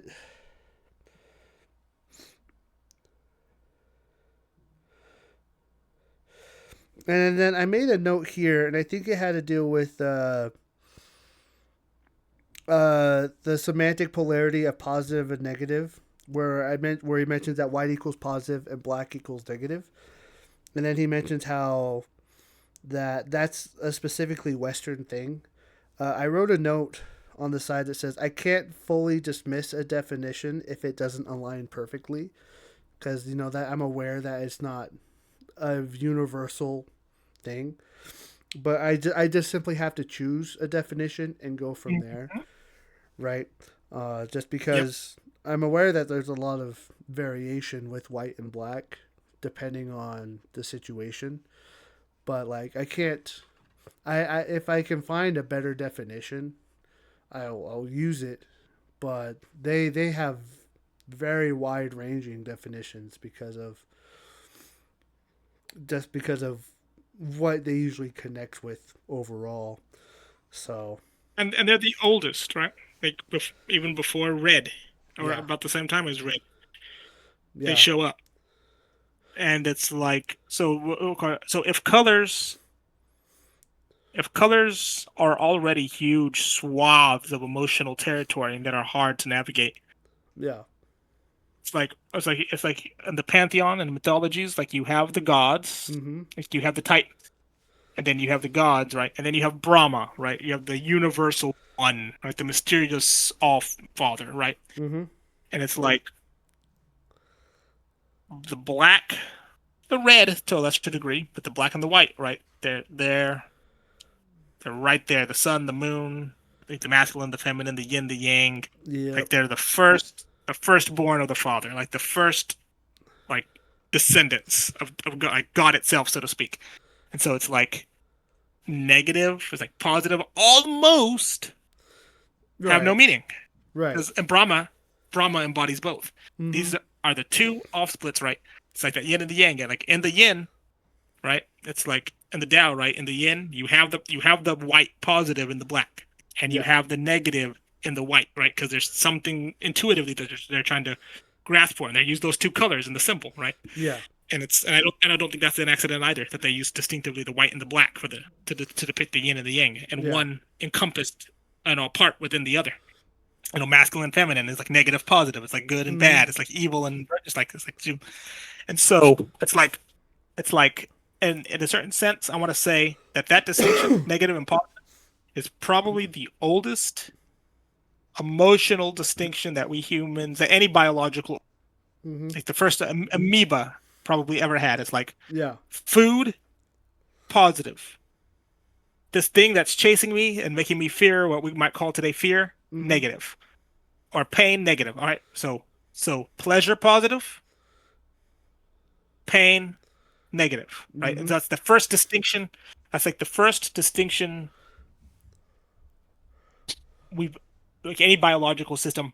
Like that's the prerequisite for a biological system succeeding and procreating Yeah. is pleasure positive, pain negative, right? Yeah. And it's like so white and black, like you're dealing with those two most primordial circuits right Yeah. there, right? And they're gonna be close, right? They're going to be right, Yeah. you know? And so If I had like a definition to actually describe them, white would be the emotion of the culmination of everything. And then black would be the absence of the culmination of everything. Uh, the problem is though is that like those definitions, if I were to use those, how would people be able to relate to them? So they're not understandable, right? And they're not global, right? There would be some people who would get it, right? Um, because if I say white is the culmination of everything, then you could translate that to like spiritual, and then people would be like, I get it. And then from that, then it'd be like, okay, I understand black. But we don't use those colors in those contexts either, right? So they're just they're very hard to describe. Like I didn't just choose the descriptors because of convenience, I guess, or I guess I had to choose it because of convenience, but like I can't just they have to be understandable as well. So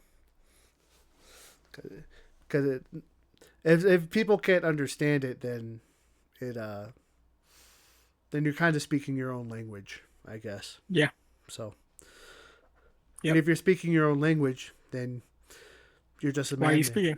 speaking? Why are you speaking? Yeah. Right? Right? Might as well just be quiet. Um, was there anything that stuck out for you? No, I think that was a pretty good encompassing there. I don't think there's anything that's um worth me going over from from that subheading. Okay. Oh, I really did like the aspect. I guess I will black and white, black and white, blue, yellow, blue, yellow. Here they were talking about the terms and how sometimes, like once in a blue moon, somebody will use yellow for something associated with blue. Somebody will use blue for something associated with yellow. But we've Yeah. already touched onto how like like you when you touched on with was it like in your PDF, like when you talk about or when you talked about how like blue sometimes can be energetic and happy, but usually it's a little bit more melancholic, Yeah. Yeah. and it's like, and then yellow sometimes can be associated with negative, like cowardice, right? Even though Mm-hmm. usually it's more high energy and intuition. Yeah. Let's see, black and white, darkness, yeah, yep. It's interesting. Like one of my favorite Christian songs was a Catholic song called "Holy Darkness." Mm-hmm. Holy Darkness. Um, and I remember some passages in the scripture that talks about God in the darkness, right? And it kind of gives it a positive, like mysterious, powerful kind of spin on Mm-hmm. on the darkness. But then there'll be other parts where it talks about Satan, Lucifer being the prince of darkness. It has a bad connotation, but sometimes the darkness is used as something good. Something is like God is like he's dark. He's like Yeah. he's kind of mysterious. He's powerful. He's a little bit ominous. Like you don't really can't grasp him. Like you don't know what he might do with you or to you, right? But then Yeah. in another sense, it's given kind of a negative moral valence when it's referred to Lucifer, the prince of darkness, or people who do their deeds in darkness. Um, and then um, darkness, the seed of God, according to some Dionysian Christian mystics. And then Then we have light again. We have light. We have Lucifer, right? We have Mm-hmm. Lucifer, which is called son of, in Christian mythology. He's the bad guy, right? But then he was called the son of the morning. He was called the evening star. He was called beautiful, right? The angel that comes out of from the throne of God, Yeah. right? And we have Jesus, right? He was also referred to as the morning star, the son of the morning. At least it's like, well, it's like one is good and one is bad, right? It's like, so Yeah. which is like, how do we know which is which? So he just kind of taps onto that here a little bit as and so the author concludes that color usage cannot always be understood in terms of color science Mm-hmm. or phenomenology. So we can't always understand color in terms of the frequencies that the light's at, or the retina processes them. Yeah. And we can't even always necessarily understand them based upon the way we experience them, because we can tell in culture, in our language, and the way we use them, that sometimes they contradict each other Mm-hmm. based upon the models that we use to interpret. Um, that's all I have to say on that heading. The next one is a disdain for colors. This taps onto something you were talking about. Yes. Hmm. So I don't really have that many notes here specifically. Uh, I think one mention I made. So I underlined this part. The taste for black clothing, for example, was a prerogative of wealth and nobility in the Renaissance. But in succeeding centuries, it spread to all levels of society, and black still forms part of our dress code for some occasions. I think I underlined that specifically just because you know all emotions can be all emotions, but black normally we associate with negativity, but here it's gained a recessive trait of power, right? And so it was this kind of showed where it possibly could have had that connection to it, where it almost seems like it was like a counterculture movement by the nobility to show that they were powerful, I guess. So, and that the association just never went away. So, uh, but that honestly that was the only real uh, note that I made on this section. I was actually, I mean, again, you do such a better job at being able to get information out. Uh, but I was actually kind of hoping for more when he wrote this. Uh, but it just seemed a little too like. I guess I wasn't trying. Obvious. I didn't quite get what he was trying to get in this section. So So what I feel like what he was trying to say is actually something you've already pointed out. I feel like this is a little bit redundant, um, because most, but it's okay. So at the a few minutes ago, we were discussing, you were discussing how we were discussing how when the thing is thinking, that third option, it's like it's not that they didn't, it's not that the colors were invisible, they couldn't process them. It's that it didn't matter, because so long as the thing is thinking, you have no reason to parse it out, label it, categorize it. And he talks about this. These Polynesian. He talks about, okay.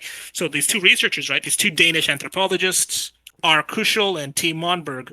They come with their sets of colors, um, to Bellona Islands in Polynesia, only to be told by the islanders, we don't talk much about color.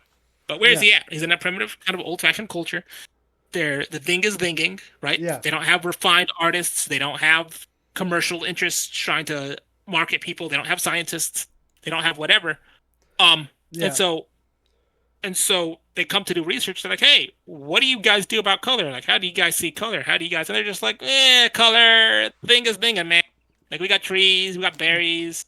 When it's like, if it's relevant, like, well, it's like going back to the discussion we had last time about the cat. We had one cat, and so we call it the cat.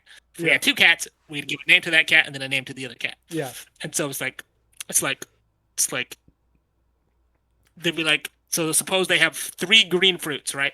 but suppose they're all shaped very differently. They can be Yeah. like, bring me the big spiky fruit, bring me the small smooth fruit, bring me. Even then there'd be no reason to designate it or give it a color, right? Yeah. And on an island, and I'll think where they think where they're at.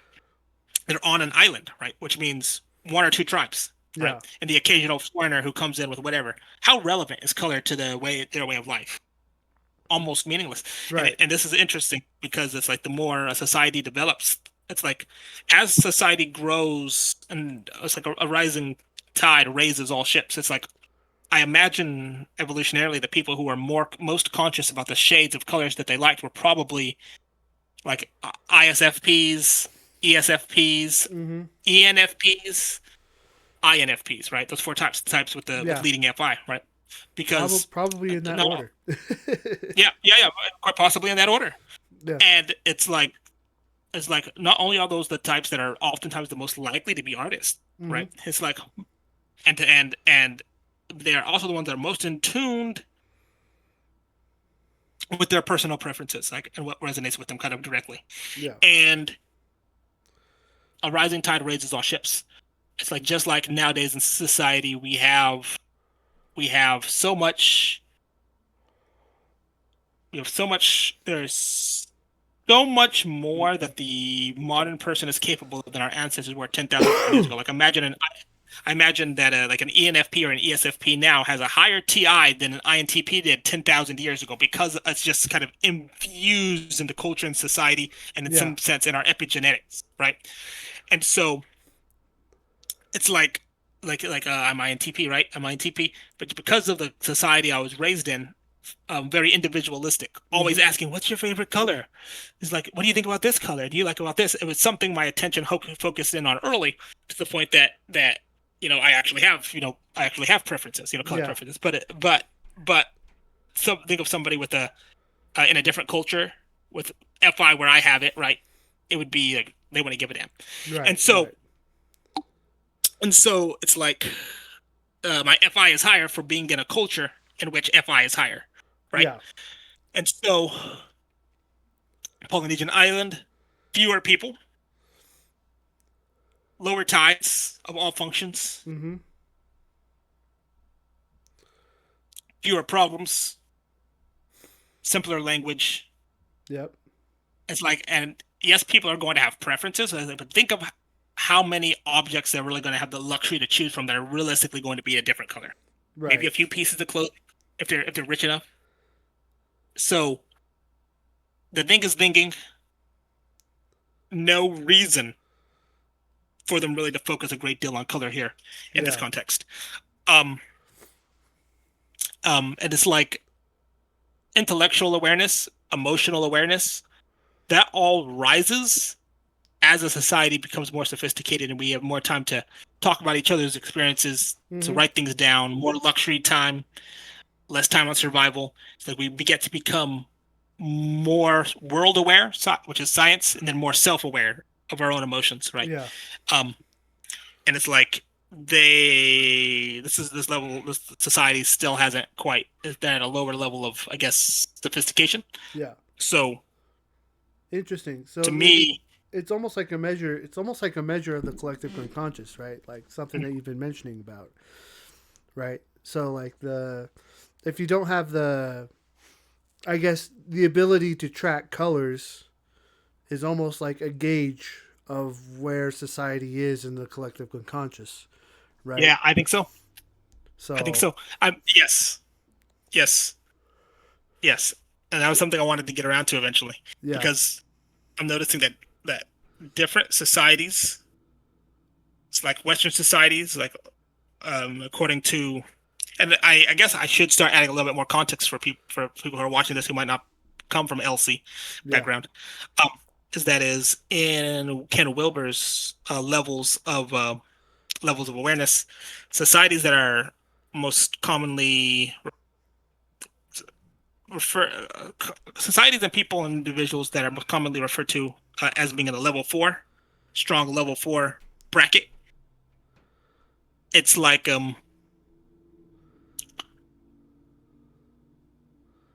the way they use colors is kind of the way you were talking about before, where it kind of makes sense according to common conventions that we've already come to understand. They Mm-hmm. borrow things that have already worked in a certain sense, and they'd be like, what should this say emotionally based upon previous experiences? Like kind of like the SI-FI combo. It's like Yeah. previous things that made us feel good in the past that matched. And then the modern, more individualistic level 5 scientific analytical kind of autistic mindset of the Western world is like, no, let's be more distinctive about this. Let's find a new way, a more distinctive way to feel specifically and to portray like what I'm feeling, right? And so to me, I see a level of granularity in the West in the way that they relate to the art kind of scientifically and analytically that may be like jazz notes in a piece of music, a little jarring, like it kind of breaks, it doesn't quite work sometimes. It's kind of experimental. It's like trying to find its feet, right? But then over here it works, but it's still playing it safe, right? And at some point you have to kind of, like you were saying before, you have to do both, right? But that doesn't happen until you become, it's like you got to make the mistakes first. You have to Mm-hmm. explore the territory. You have to find out what works and set a new paradigm for people to follow. And so I do think um, that the ability to competently navigate, to map, to label, to communicate about colors is one of many symptoms of a culture that has increased in terms of its capacity to interact with the collective unconscious consciously. Yeah. I do think it is one. I do think it is one of many markers for that. No, that would make sense, right? Because I guess if there's criteria around that, the criteria would be one, being able to recognize your thoughts, where they come from, how you feel, how your emotions connect to your thoughts, and then be able to articulate it. Articulation itself is a skill of its own, right? But being able to articulate your subconscious, that's that's not something everyone can do. It takes it takes conscious and it takes unconscious practice to unlock the subconscious, I guess. Paradox. Yes, yes, yes, yes, yes, So, and if yes. colors is exist in the subconscious, right? So that's instantly a metric that if you are able to articulate how that color affects you inside, then if you're able to articulate it, that's an instant marker that you're able to uh, connect consciously to your subconscious. So,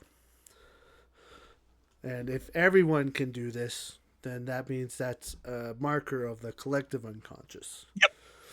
And some might be borrowing it. Like lots of them might be borrowing it. But that means that there are enough generators. There are enough people in society generating, cultivating Mm-hmm. that mindset, and enough of them working that people are able to say it is true enough, right? It's true Yeah. enough for me to adopt it, Yeah. because it's solving some kind of problems. Yeah. And yeah, yeah. Yeah. And even then though, the goal is to try to build the map so people can do it faster, right? So even if people are born not being able to do it right away, the goal is that, like, for me, I'm in my 30s.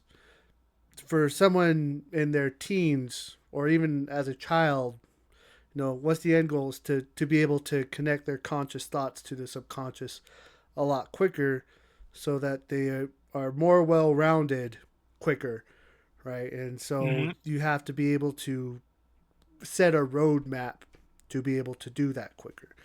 So I guess it's just a work in progress still. But okay, sorry.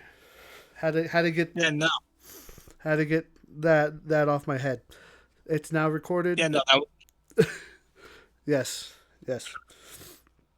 All right. Okay. Guess on to the next point. Color psychology, chromotherapy, and the Lucier test.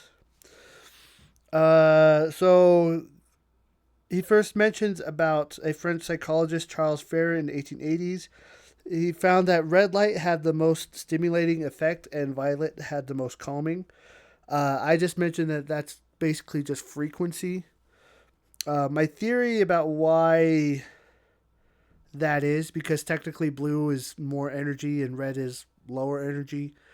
I My theory is that because red is lower, we can actually have a better concept and grasp of it. So it gives us more energy.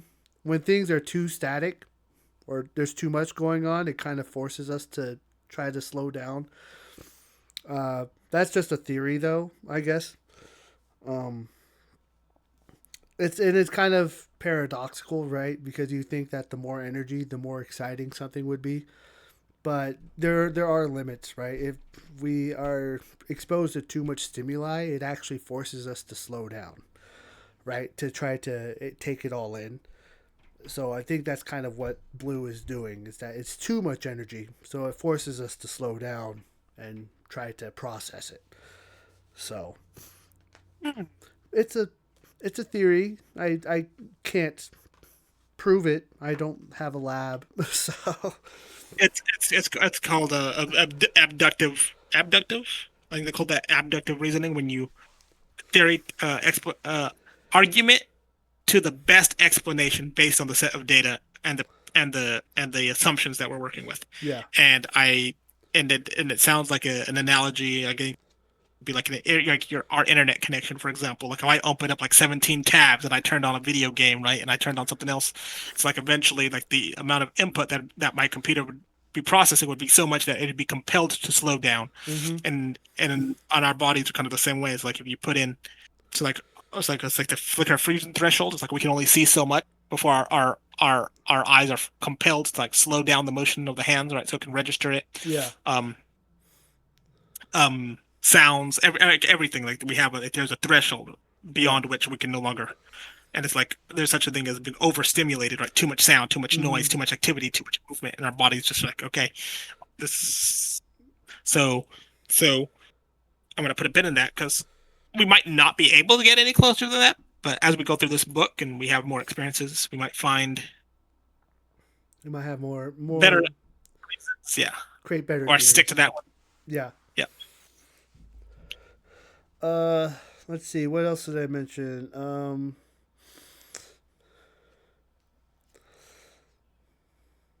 So what's funny is that he mentions the Lucier test. Maybe I can wait on that. Uh, there was one thing that he mentions about love and affection, and I just had to make a note of it.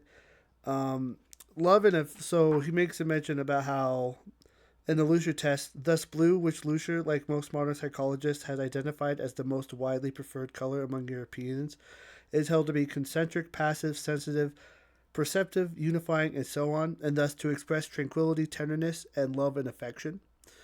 I had to kind of mention that is that love and affection is actually is a universal human baseline. So that means that the applying blue to just love and affection uh, is actually incorrect. I'll just flat out say that.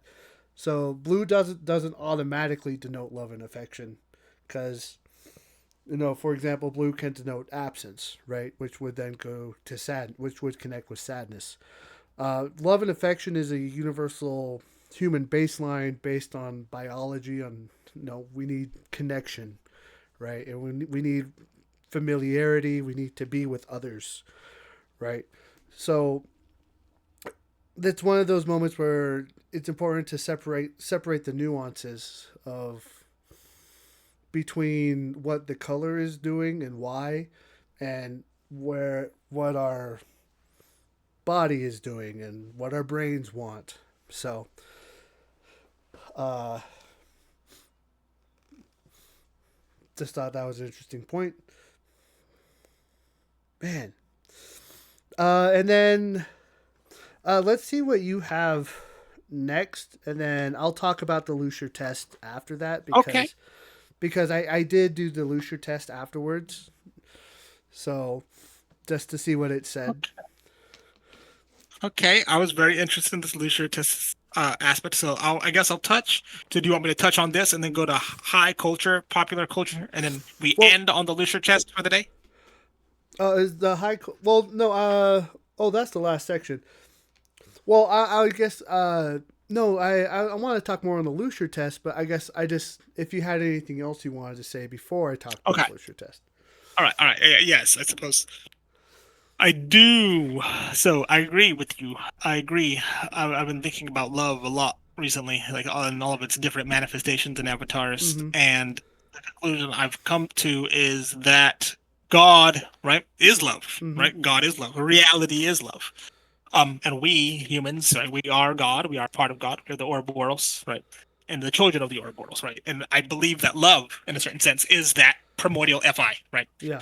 Love and every human, I was like the engine of every human soul, no matter where your FI is no matter where your FI is in your cognitive function stack. It's like the engine of the soul for every type, no matter where it's at, is FI. Yeah.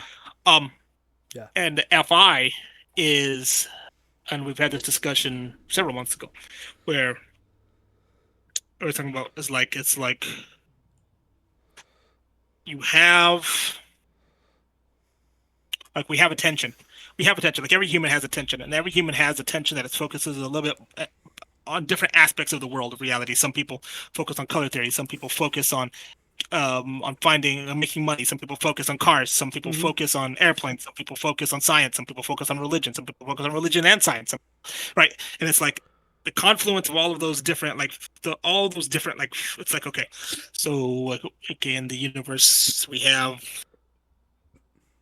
according to our scientific models, that we can detect like certain frequencies of fluctuation of vibrations of subatomic particles and atoms and molecules, Mm-hmm. and then it just gets bigger and bigger until we become us, right? It's like, but those different songs, like those different vibrations, like those different confluences set the stage for what ultimately manifests in us having different expressions of those universal wills, right? It's like, so what starts there in those primordial vibrations expresses itself as two people who are on here on laptops talking to Discord about colors of all the trillions of things that we could be doing, and the trillions times trillions of different ways we could have said those different things. It's like our attention, like who we are, and our FIs, societies, cultures, and the way they manifest came out and expressed itself in this form. But it's because our attention, if I can use love in that sense, it's like, let's see, okay, so it's like, okay, so it's like love.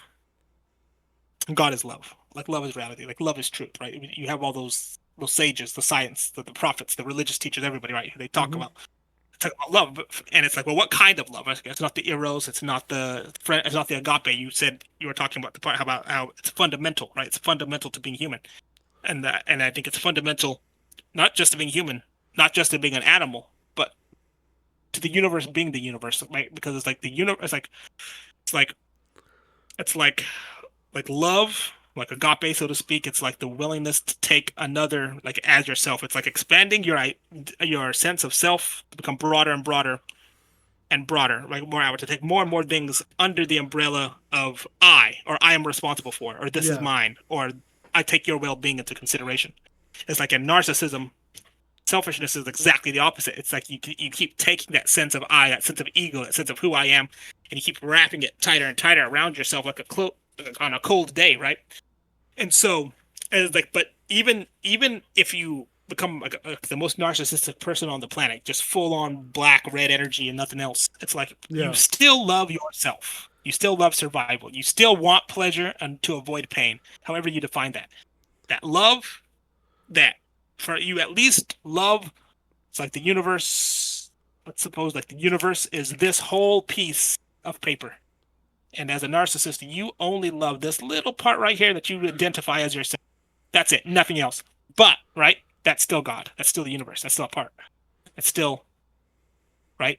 Yeah. So that's still love. And so, and so, because of that, I feel like, okay, going back to you calling blue quote unquote the deepest emotion, and we talking about blue being a luxury emotion, right? Blue being a luxury color. Um, it's like it's the color that starts coming out of the woodwork after everything is taken care of. Like you've done all the laundry, you've killed all the predators. It's like you have a civilization. Now you can waste time, right? Looking at colors, looking at the sun, Mm-hmm. talking about the variety of colors of the ocean is like and noticing that blue exists and labeling it. I was like, okay. It's like it's like I think that emotion, that melancholy, that that that yearning that's in blue is something like return to sender, right? It's something like let's go back home. It's something like um Carl Jung called it the death wish. It's not a desire to kill yourself necessarily, but it's something like a yearning to re to have your fi your distinctive set of attention that's embodied, right? Kind of reconnected to like to the source in a sense, Yeah. right? And so I think the reason Lucier attached blue to love and affection is first of all because we Westerners have an absolutely horrible understanding of what love is and how it works, right? Yeah. And secondly, because notice the other terms he uses here, like sensitivity, passivity, perceptive, like unifying. Um, less, I would unify all of that under less vital, less about, um, less vital, less survival, less. It's it's dying. It's like you have life, right? Mm-hmm. And it's growing, it's surviving, it's spreading, it's growing, it's moving, right? And then it reaches, in some sense, like it reaches.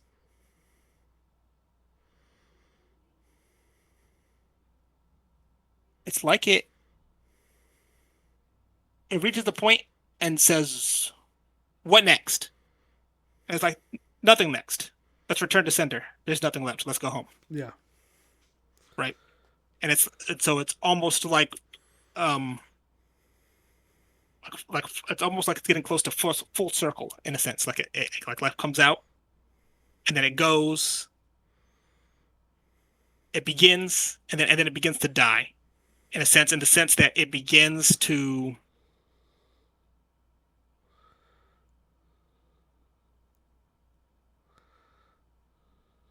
hmm, I don't know. There's still a mixture of intuitions I'm still trying to sort out. Yeah. But I'm noticing a correlation between the emotions that you and Lucier associate with blue and with what Carl Jung called the death wish. Um, and then with my observations about blue being a luxury, a late stage luxury emotion for late stage luxury civilizations. Mm-hmm. And I haven't quite found a way to tie it all together to come up with a narrative, a coherent narrative yet, but those are just some connections that I've latched onto. I think that's I think that's helping. Um, I can say this. My two thoughts is first thought that was a very blue description. So your emotions were coming out. So Hmm. as much as you know you're more of a thinking type, and as much as thinkers try to think that they don't have emotions, emotions come out anyway, right? The way you're describing blue, the way you're trying to articulate it, is in a very blue way. That makes sense. So, Yes. because you're trying to reach deep into it, and you're trying to encapsulate everything, um, because you're thinking for you in order to hit that emotion, you tend to think of everything all the time. So it tends to go deep all the time, right? So that's where the resonance is happening. So uh, now I do have to do a bias check. I think you're on the right track, but blue is your favorite color, right? And so your connections with blue being a return to sender might be what is the connection of blue for you specifically. That's not something that I can say would connect with everyone. I can say that it might have some validity. Remember, blue is the highest wavelength. So if blue is the highest wavelength, when it's hitting us, if we were to go into more cosmic, esoteric, then we might be connecting with a deeper sense of the energies of the universe, right? Through that methodology. But I have to put my Barnum effect glasses on, right? And be like, is this actually what's happening? Or is this something that I want to believe is true because it actually is, right? Or because I think it is, not because it actually is. So uh but you do bring up some questions, right? You know, blue is the highest energy. The ocean is blue. What is the connection between like looking at the ocean, a blue ocean, right? Which is cool and comforting, and being like, well, why is that giving me all of these vibes, right? The only connection I can think of is the concept of depth, right? The Mm-hmm. more grandiose something is, the more we have to slow down to try to encapsulate it or to. And when I say slow down, I'm not necessarily saying like slow down mentally, but we have to like take a moment and be like, what is the ocean like? What is the horizon like? What is the universe like? And then in my head, I'm being like, okay, if I do, I'm thinking about this, I'm thinking about this, I'm thinking about this, I'm thinking about this, I'm thinking about this, right? And trying to connect all that together kind of forces with the concept of depth, right? That's the depth that is causing the blue emotions. So, and that's what I recognize with you there is that you connected love to the cosmos, which is the depth, right? And then that forced you to go deeper. So, the, That's a cool observation. yeah, yeah. So, hopefully you're able to make that connection there too. But, and it's, again, for the return to sender, it's something I have to think about. I I personally don't think it's a blue color per se. Usually the return to sender concept usually connects with white because that usually connects with spirituality and Mm. God. Uh, but if we're going Hmm. on the premise that blue is a late stage, right, and blue is more modern because we have time to consider these things, like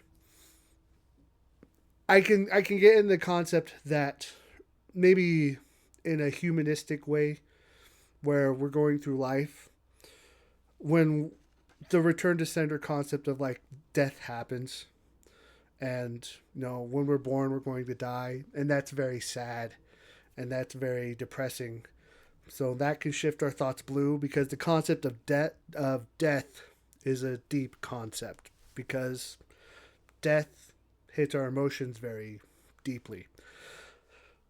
uh but there's a difference between return to sender in a blue concept, which involves sadness and melancholy and death,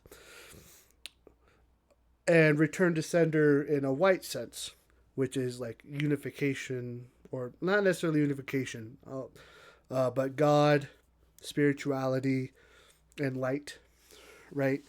So, Okay, I like that. I yeah, like that. Okay, okay, okay, yeah, okay, okay. So one is more blue black, one is more blue white. Because what happened yeah, there is it's like okay, so okay. and now we're running into the one emotion being able to be every emotion kind of problem again. Mm-hmm. I Mm-hmm. suppose it's a bit inevitable. Mm-hmm. But okay, it's okay. So, all right. So, in a certain sense, there's a certain calm, but there's a certain passivity, like he says here, a certain passivity Yeah. that future associated with blue Mm-hmm. that be a sort of despondency, a sort of depression, a sort of giving up, a sort of what's the point kind Yeah. of sadness, Mm-hmm. which is I just want to go to sleep Yeah. and stop the pain, Yeah. right? And then there's that's the more black side of it. That's when it goes to black. And then Uh-huh. there's the I just want to go back to God. So there's the nothing and everything. The void is the yin and the yang again, the white and the black. The nothing and everything, but the everything is kind of nothing, and the nothing is kind of everything. And so The culmination of everything and the absence of the it's culmination of everything. of the Yeah. culmination of everything, right? Yeah. And oh, let me see. And I think, and this is very ad hoc, super ad hoc. Um, and I don't know if there's any way to falsify or unfalsify it, but in my current framework, my current paradigm, it just makes the most sense to me. And that is, I'm thinking what happens is that both the white and the black expressions, both the more positive and the more negative expressions of blue, are actually kind of the same thing in a certain sense. That Mm-hmm. on a subconscious level, is like all that's different is the framing, is like the way we frame it consciously, Mm-hmm. but the same underlying wavelength, the same underlying emotion is actually generating both of them. Mm-hmm. It's just like it's just okay. Depending on um like how quote unquote religious or spiritual you are, you can understand that desire to sleep as a that desire to sleep as returning to something that's still present, as being like you can put a more positive spin on it because you can see that sleep as going home. Mm-hmm. In the black, you still want to go to sleep. You still Yeah. want to you still have that passivity, that sensitivity, Mm-hmm. but but you don't consciously necessarily know or believe that your soul, that aspect of yourself is going to any higher purpose. It's going to be nutrients for any higher cause or anything else. Yeah. Um, but it's like it's let's see how do I express this. It's like that saying that they have life finds a way, Yeah. and it's like think of the labyrinth of emotions and concepts that we humans have, the kind of the matrix that we use to deceive ourselves into doing all kinds of different.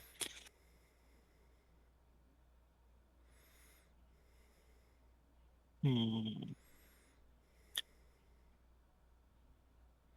I'm wondering if, from a cosmic perspective, if it kind of doesn't matter. Like the universe, the collective conscious, kind of wants to experience, in a certain sense, that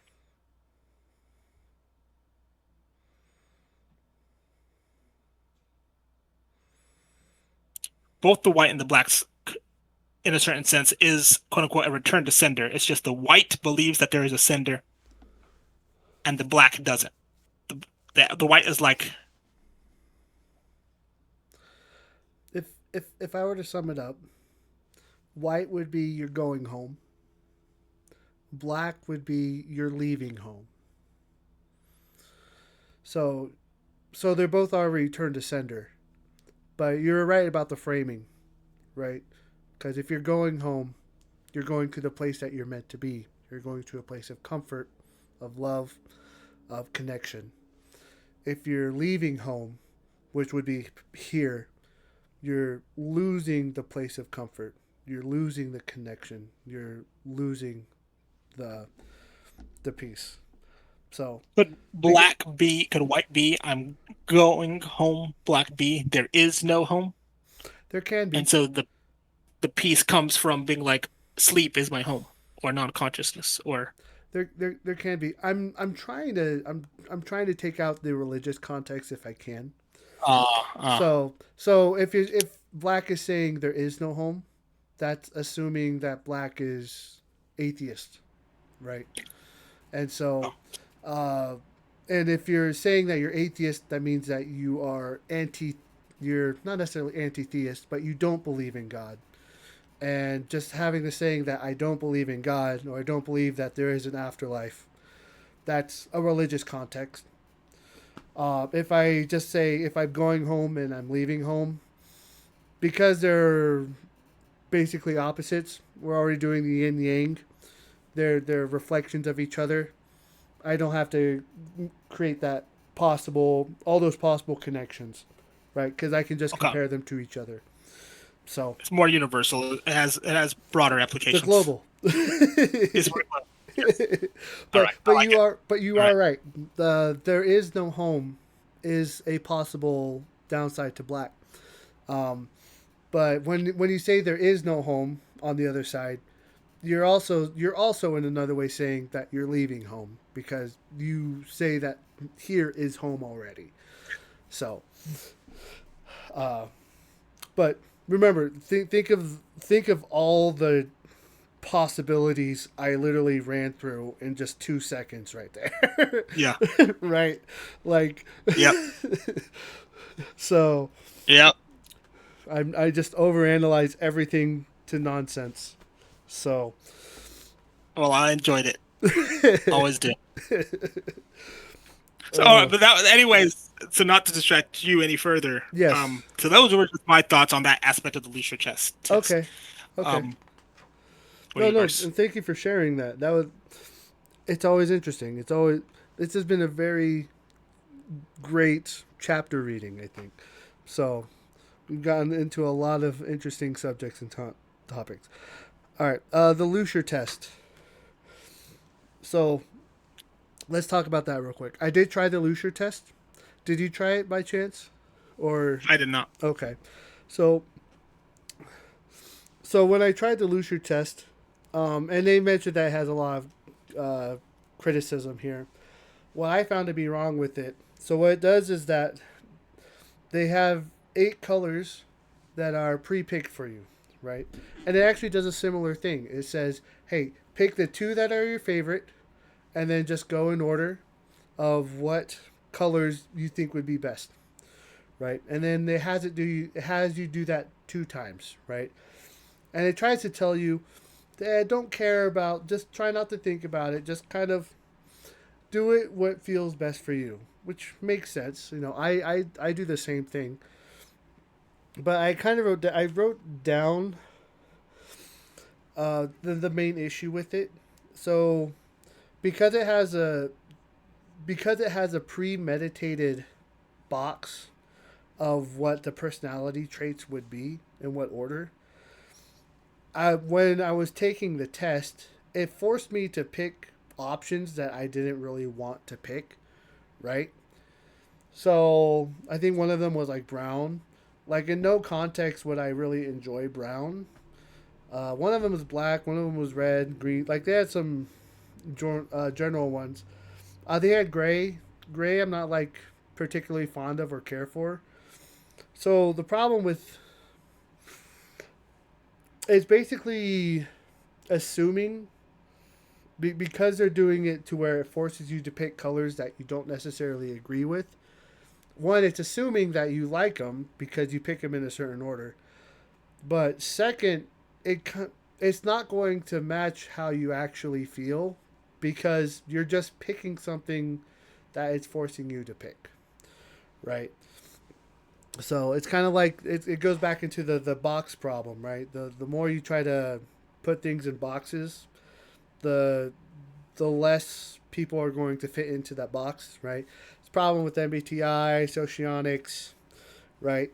So you can't force people into boxes and expect the test to be accurate. So maybe I'll post a link to the test on the site or something, and so people can try it, or I can post it All into right. the channel. Uh, but I, in a nutshell, wasn't impressed by it. So it was I don't even remember the results. Like the moment, like it's kind of sad. I should have read it more in depthly, but basically the moment I got into like the third or fourth pick, where I was like, I don't care about this color. Why should I pick it? I was like, I just lost interest in it. So Yeah. You're yeah, like the methodology based upon your understanding of how colors affect the subconscious and the way we relate to them. It was like you were already suspicious of the validity of their methodology just by the way they had that set up. And so you're like, if they're tracking for what I think they're tracking for using this method, the results couldn't possibly be. yeah, yeah, Yeah. yeah. And so, and here's the thing, like, I'm not going to completely discount it. A broken clock uh, is true Yep. twice a day, but uh, but yeah, I guess the thing is that the moment, in order to understand how emotions work, you have to be able to recognize what people want. I guess every decision is a measure of what people want. And if you're kind of forcing people to make a decision, you instantly lose that gauge because you're not tracking what they want. You're assuming what they would want instead. Now, if I were to get deeper, if you are smart enough to be like, at this point, that when he clicked number 4, they're going to not want to click number 4, then you are able to somehow actually gauge that perception and account for it. Then you can still be pretty specific. But when you're trying to do it based on like a, what's the word? Just a random set, not knowing anything about the individual, you can't account for every eventuality. And so at that point, the system falls apart pretty quickly. So, And for all they know, it's like so the distinctive hierarchy of colors that they had there.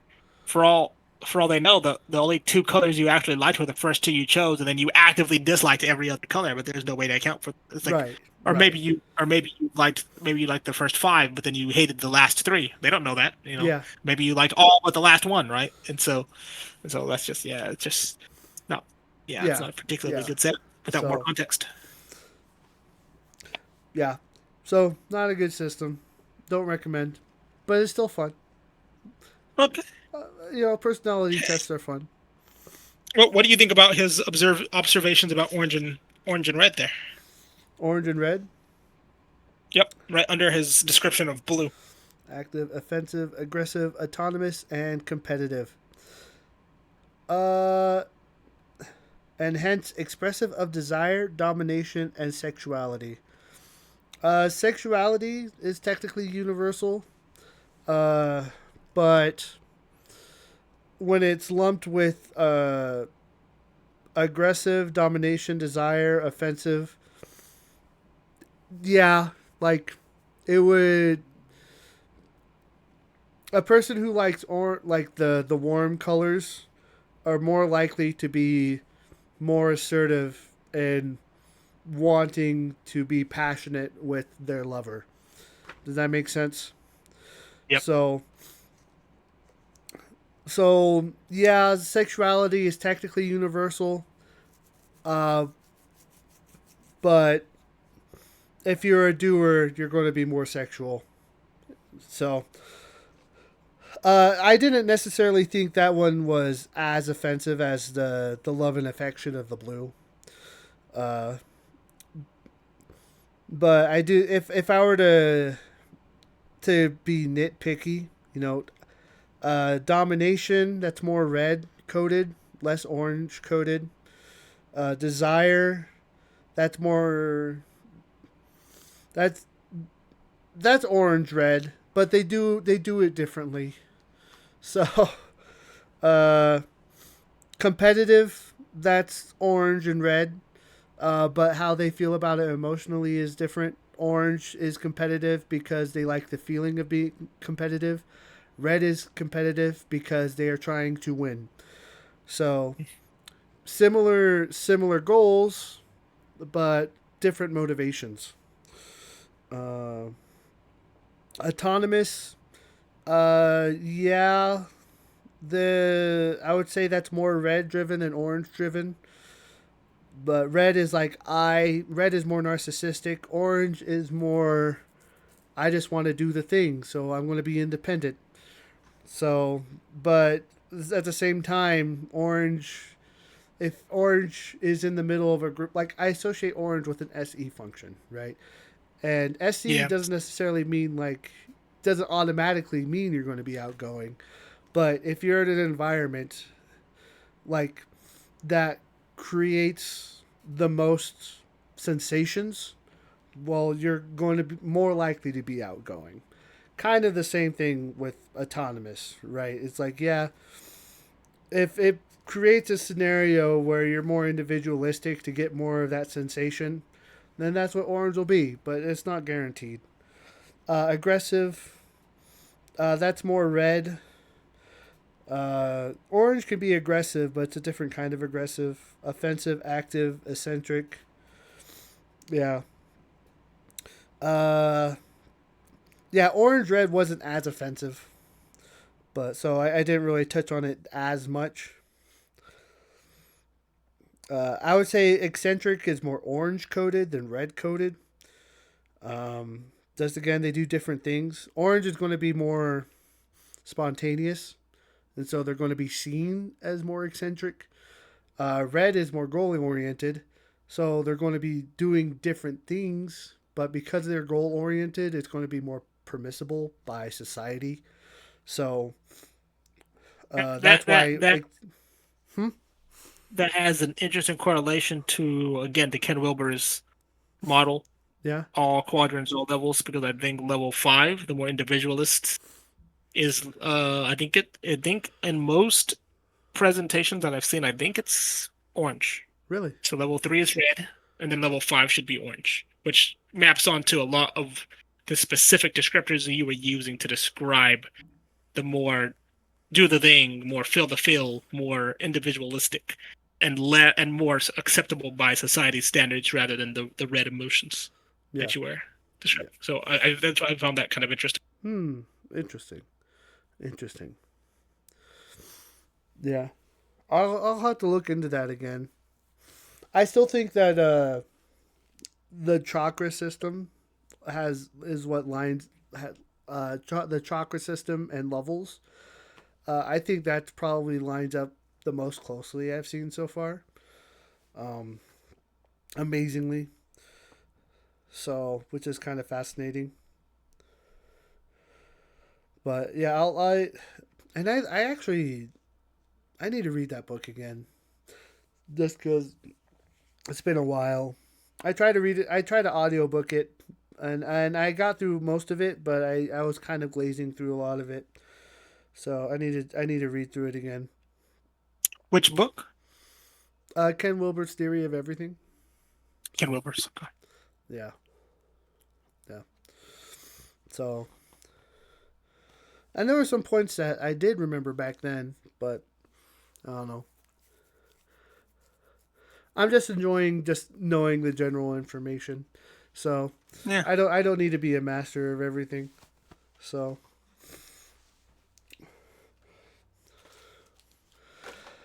all right. One last section. So the main impression that I got of this last section, high culture and popular culture, uh, it seemed to me mostly like a setup for the next chapter. So I actually don't have any notes on it. Um,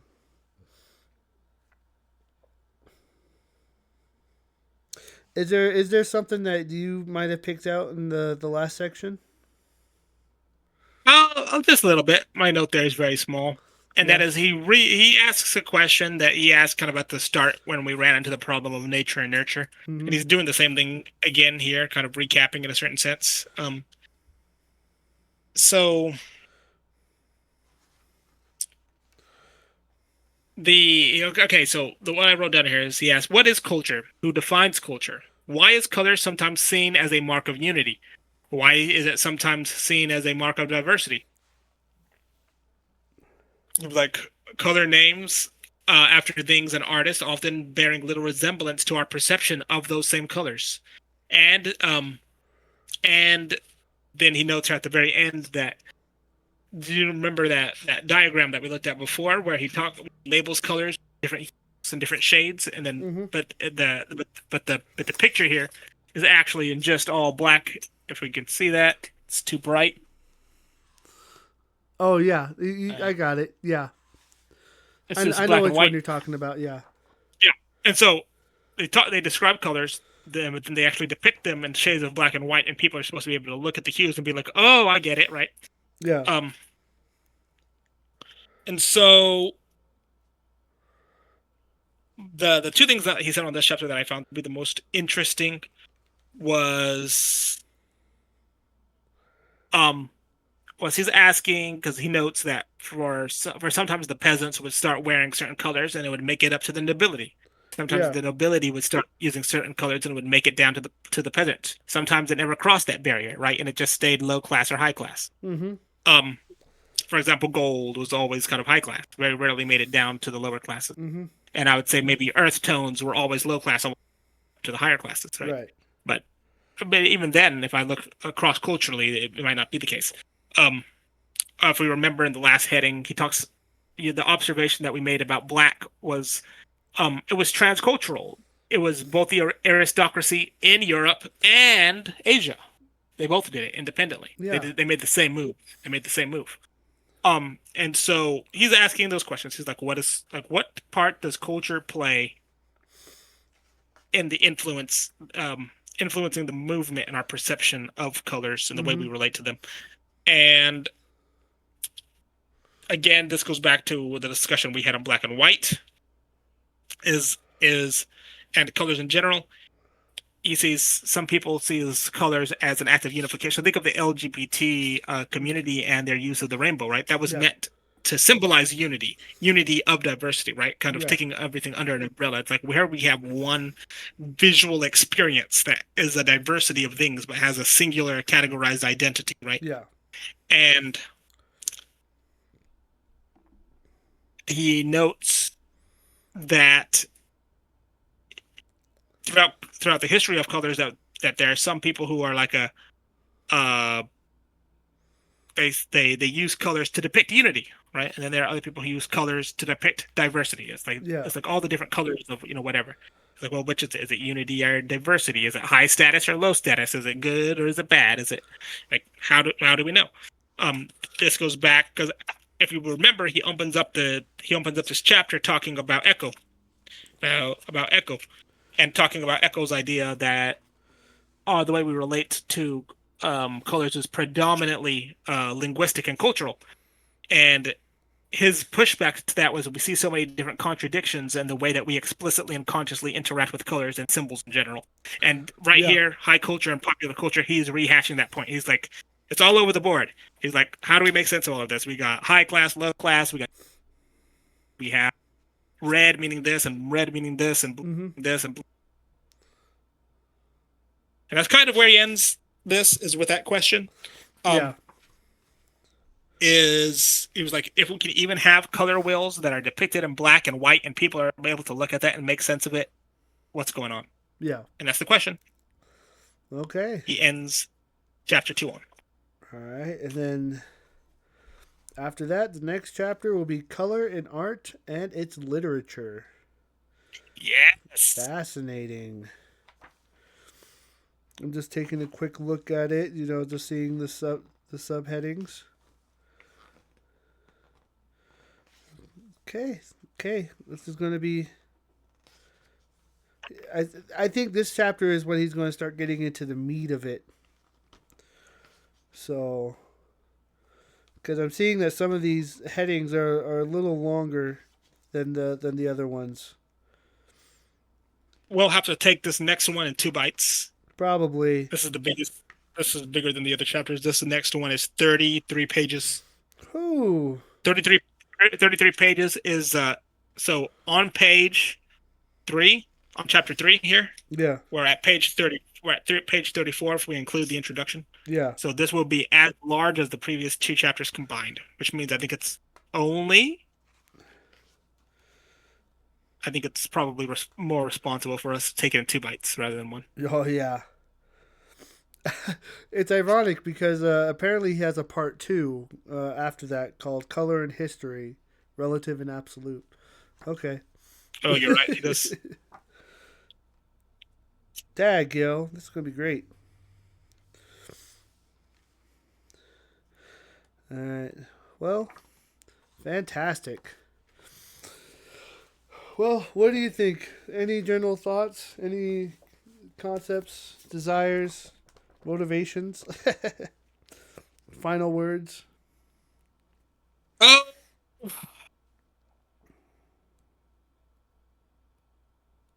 no, I'm satisfied. Yeah. I've had a fantastic time. I think I've gotten everything off my chest. Have a lot to marinate on. I'm gonna close the recording down on my end and then yap for just a little while before I go to bed with you. Okay, So I will close it down on my end as well. All right. Thanks for watching, two everyone. hours